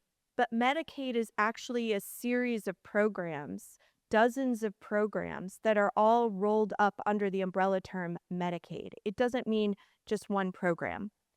Medicaid covers more than a quarter of health insurance for children in America. So it's just their health insurer. They get health insurance through Medicaid. Medicaid covers low-income working adults, pregnant women, but Medicaid is also the program that covers nursing home care. And through legislative enactments in the 80s, we now have the waiver system. We're waiving out of institutionalized care and allowing people with disabilities to receive services at home that are paid for by Medicaid. Medicaid is a federal-state partnership. The federal government puts in place the framework, and then the states adapt it. And it is materially different state to state. That's why Steve mentioned if you need Medicaid long-term care, we may have to go look at Delaware because the rules in Delaware are really different from Maryland, and they're different in Maryland from DC. So there's the federal, the state, and then there's even a role to play for the local government with Medicaid. The county health department can be involved in doing level of care assessments. I live in Montgomery County. Our Department of Health actually does the Medicaid application assessments for long-term care applications. So that's just one example of how, in theory, all of these different elements come together to affect policy. And then what do you see? You say, well, I live in Rockville, Maryland. My mother has progressive Alzheimer's and doesn't have enough money to pay for memory care. What do? I'm going to need to help her apply for medical assistance, that's Medicaid, long-term care. Then I'm looking through how all these wheels are grinding together to get to the end result of an application where my mother can have Medicaid paid for by both the state and the federal government receive coverage in a nursing home. So then briefly, what can we expect? What does this mean going forward? At the federal level, we all know that there are massive layoffs underway and more expected. So even if the public benefit piece feels irrelevant to you, you should be aware, for example, at the IRS, 25% of the staff took early retirement and another 1,000 people were laid off last week. So I think you should expect some long wait times. And if us in the estate planning community are looking for novel estate planning approaches and we want to request a private letter ruling to get sort of a blessing on some kind of new arrangement to expand and move forward our estate planning field, well, I think we should expect a pretty long wait for that private letter ruling in this current environment. So I think what we're going to see is the impact of the staffing at the federal level. Like I said, ongoing tinkering of tax code. Medicaid, it's a bit TBD. A lot of the changes proposed in the One Big Beautiful Bill Act are scheduled to go into effect after the next midterm election.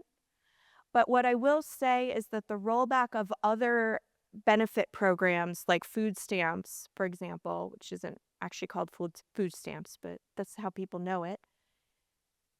The way that a lot of these programs are structured is they share resources in IT and staff and infrastructure. So by rolling back a lot of other programs, there are going to be ripple effects to programs that on paper are seemingly unrelated. So it's a bit to be determined at the federal level, but I think we're going to continue to see for the next couple years attempts to scale back the programs, which could also, depending on how you want to really view it, as attempts to improve the integrity of the program and to get it back to its original purpose in 1965. Medicare. All right, so this is also one where I think the impacts are going to depend on your vantage point. What am I hearing? I'm hearing Medicare Advantage. They are rolling back PPOs. They're moving. If you don't see it this year, we're entering open enrollment season. You're going to see it next year.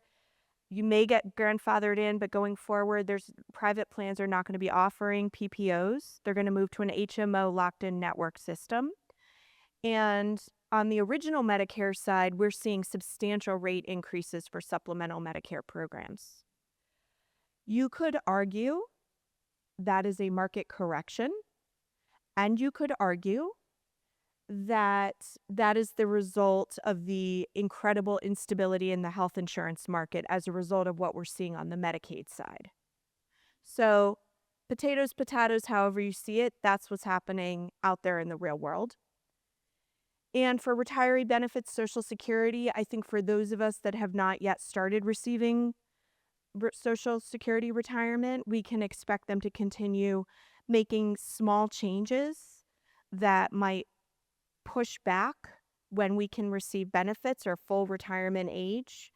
I think people that have already elected, I think it's very unlikely there'll be a rollback of their benefits, but I think for people who are millennials and young Gen X, they would be well advised to consider not that the program's going to disappear, but that it will roll back in some way. Again, how does this affect our planning? Maryland. Dudes, we got to balance our budget, but we actually have to balance it. There's only two levers: cuts and more revenue. There are no other levers, right? So what did they do last year? I mean, legislatively, what they did was very predictable. They raised taxes. They have to generate revenue. And they made as many cuts as Marylanders could stomach. There were some pretty difficult cuts proposed for DDA and the waiver system.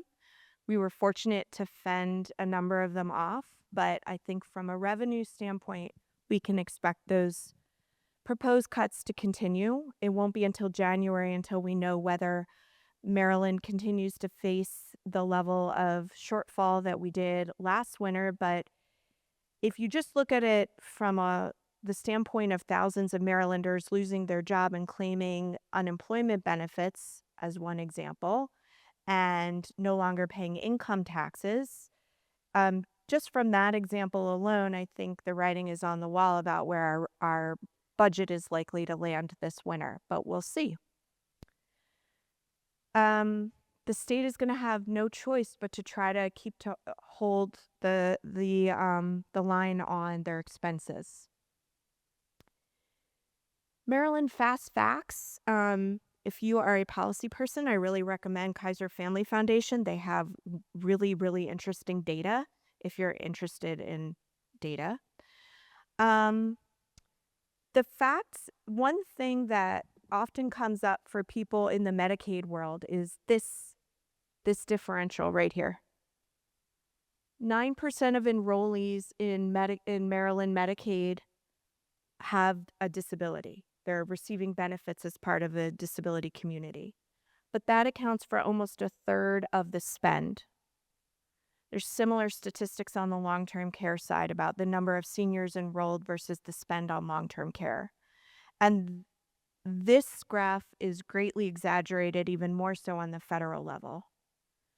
So you can see why, from a budget perspective, when Medicaid is a significant portion of Maryland's budget, and within that, the bars don't line up, which makes a lot of sense. I mean, it's very reasonable, but it also helps explain why there's just, I can't defend it, but I can say if I'm just going to look at the numbers and come in with a calculator, I'm going to say, oh, well,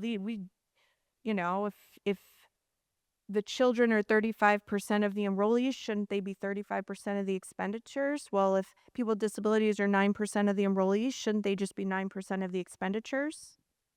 So if I just want to take a math approach, this chart's a problem for the special needs community. So, what do we do from an estate planning perspective? Our presenters today, what can we help you think through? Now, I am very happy to say a lot of what I'm about to say is in various ways already been discussed today, which means you're getting consistent advice, because I will say personally, it really stresses me out when I go to see a couple specialists and they all give me different advice. So the good news is we are all speaking the same language in terms of what the key takeaways are for you today. I think it's pretty evident that the people sitting here today want you to understand that estate planning is not a set of documents.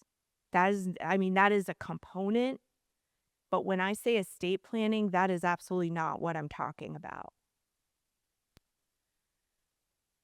I'm talking about the big picture, and I'm going to have a slide in a minute. I guess I'll come back to it. The big picture where you're building your team personally and professionally.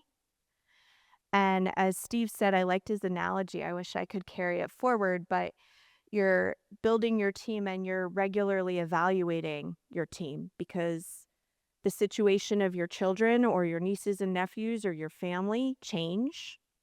Their availability changes. Your assets change, both the amount of them, but also how they're allocated between real estate, pre-tax retirement incomes, something with really low basis, something with really high basis. All of these things change. So we need to keep making sure we have the right professionals and loved ones plugged in. I've found myself more and more saying to my clients have been coming in very anxious lately, and that's probably in part because my professional focus tends to be on special needs and elder law, and there's a lot to be anxious about there. One thing I've been saying more and more is, let's just look at this as your 5-year plan. I think it is too much and unrealistic pressure to put on yourself to say this is going to be the plan. Maybe it will be fine, but let's take a bite-sized chunk, what we know now, and consider what makes sense based on the inputs I have now for the next 5 years. And I'll commit to re-reviewing in 5 years. The communication component is key. There is no central repository of your values, your assets, what you have planned, except in your head, unless you write it down or you tell it to people. And if you are unfortunately in a situation where you're navigating family dynamics that are problematic or concerning to you, I really do urge my clients, the more that you can communicate what your plans are and why, the more you can do your part to help prevent the communication breakdown in the future, because it reduces surprise and it makes it clear this is what you want and why, so that it's not left to the next generation to try to figure out. And then last, as Steve talked a lot about, he had great examples of flexibility. Where can you build in flexibility into your estate plan? One of the most basic ones that I like my clients to think about, this isn't the right one for everyone, so I'm not saying you should do this. But did you know in your financial power of attorney, you can give your successor agent the authority to select another agent? So let's say your spouse is your agent and your eldest daughter, because it's always the eldest daughter, your eldest daughter is your successor agent. Did you give that daughter the authority to name someone else in case you never revisit the document and life evolves and she can't do it? It's just, the answer may be that's not a good fit in my family, and that's fine. But that's the kind of flexibility I'm talking about. The last thing I'll just say as a homeowner, just like remodeling, this is going to take longer than you expect it will. Listening to Steve go through his presentation, there's a lot to digest there. So give yourself some time. This is at least a several month process involving the team, right? So it's not going to be a meeting or two. A lot of people talked about goals. And so the thing I want to emphasize about goals, and this is part of the 5-year taking a bite-sized chunk. One of the more interesting things in doing this work that I've noticed is that very rational, logical people have different goals. I did not know that. I have clients that say with a completely straight face they do not care about charitable giving. And I have other clients, they can't sleep at night because they're so wrapped up in, they feel they have this burden and this honor. They have received a sizable inheritance in how to create a charitable giving plan that honors that inheritance. Very rational on both sides, but very different goals. And the last thing I'll say about the goals that I have to challenge some of my clients, it's not just what are your goals, but if I wanted you to force rank them, how would you rank your goals? Because we can't always achieve 100% of all goals. And so we have to be realistic about some trade-offs, and that's something that your attorney, your accountant, your financial advisor, and your loved ones can help you do. But I do think that sometimes we need to be honest about what goal is it that's most important to us, and then what goals can we settle for achieving 50% of it. It's not to say it's off the table, but to say, if equity is the I want equal distributions across all 3 kids, and that is the most important thing, even though if I did it differently, there'd be a more advantageous tax outcome. But both actual or the appearance of equity is the most important thing, then we're going to do a third, even if you left the whole IRA to the special needs trust, because it would get a more favorable tax income treatment. So neither's better than the other. It's just acknowledging that it's sometimes disappointing, but also you've done your due diligence because you thought it through and you came to a conclusion about accepting the trade-offs as they exist under our current set of rules. And so with that, I think we're right about at time. Very close. I'll wrap up. Thank you all very much.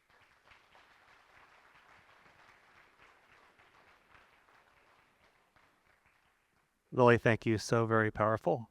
Gary, do you want to come on up and close us off here?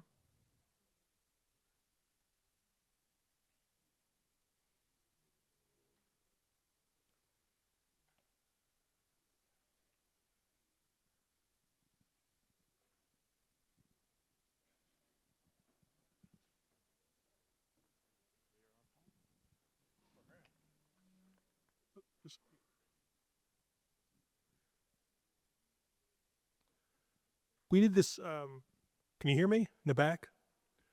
I think we did this the last time we had a CCP event.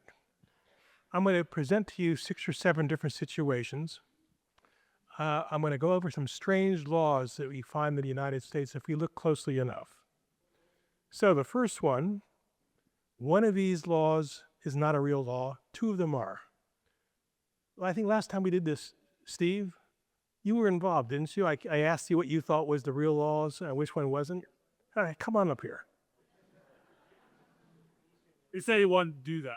Oh, yeah, Billy.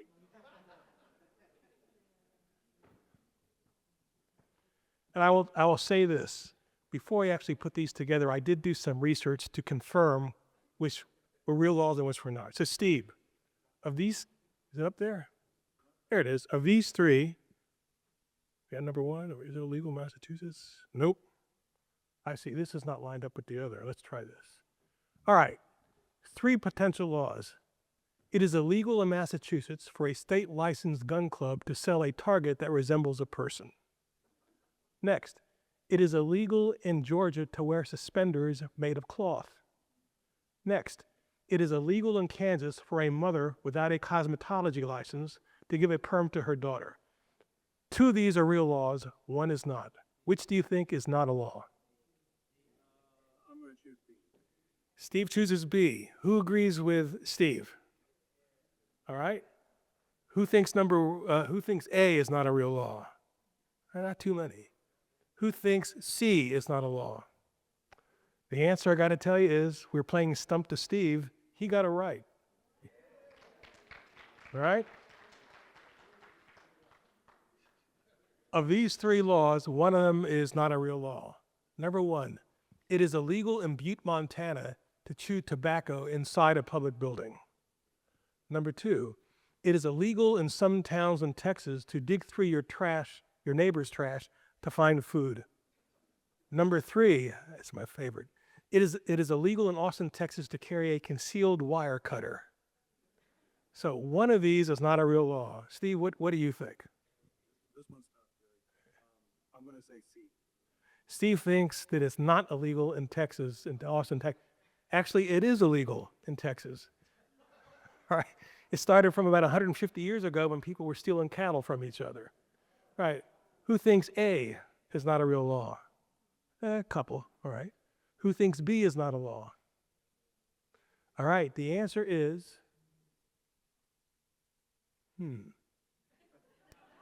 A. It is not illegal in Butte, Montana to chew tobacco inside a public building. You got to remember it's Montana. All right. Of these 3 laws, 1 of them is not real. A. In Florida, it is illegal to drive cattle onto railroad tracks. B. It is illegal in Wyoming to sing to cattle during daylight hours. And C. It is illegal in New Jersey to pump your own gas at a gas station. Yeah, so people have driven on the turnpike, right? All right, so that means either A or B is not a real law. So Steve, of those first 2, what do you think is not real law? A, Steve thinks it is not illegal to drive cattle onto railroad tracks. It actually is illegal in Florida to do that. The fake law is B. Next, here are the 4 choices. It is illegal in Alaska to whisper into a person's ear while moose hunting. B, it is illegal in Oklahoma for a person to take a bite out of another person's hamburger without permission.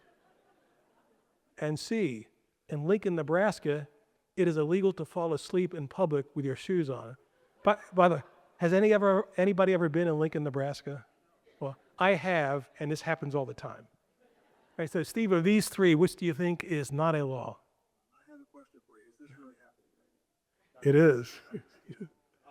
I'm going to say A is not a law. All right, well, guess what? It's illegal to whisper into somebody's ear while moose hunting in Alaska. It is illegal in Oklahoma to take a bite out of somebody's hamburger without permission.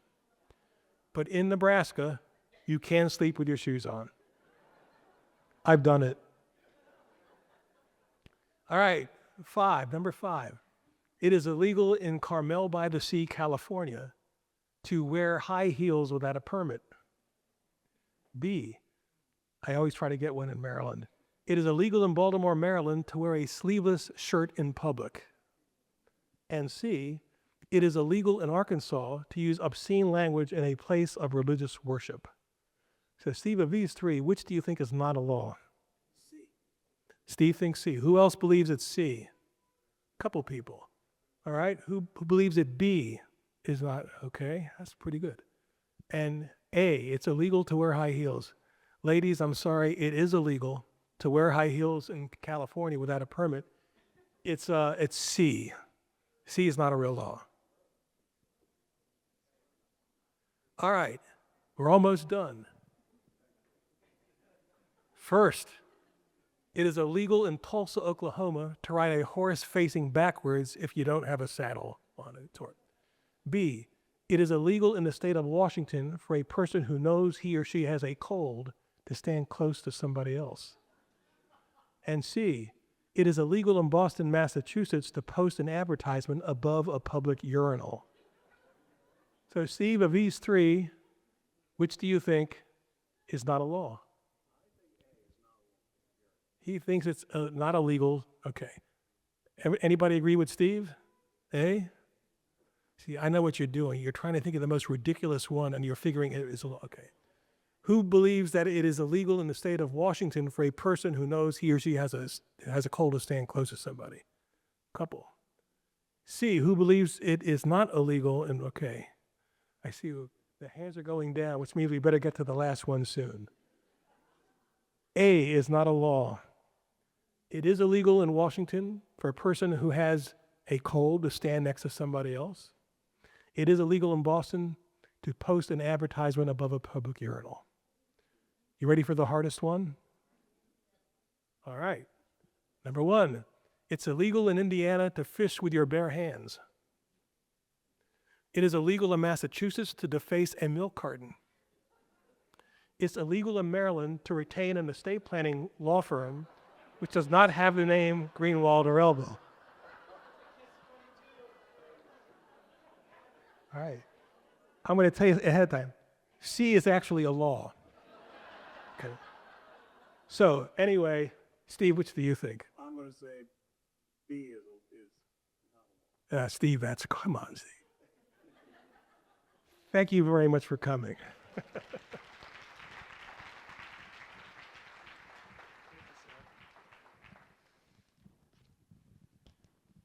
Oh, Gary, quite a character.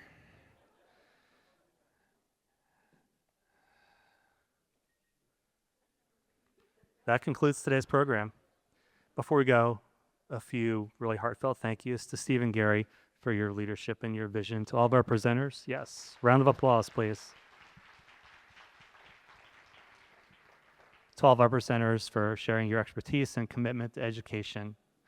To our vendors, Ten Oaks Ballroom for hosting us, putting on the Ritz for the wonderful food and the service, King Audio Visual, Dalton, Drew Tate, Olivia Wood for the pictures and the video. Thank you so much for capturing today's event. And to our attorneys and staff at Elbow & Associates and law offices of Gary Greenwald, thank you for your hard work and dedication every single day.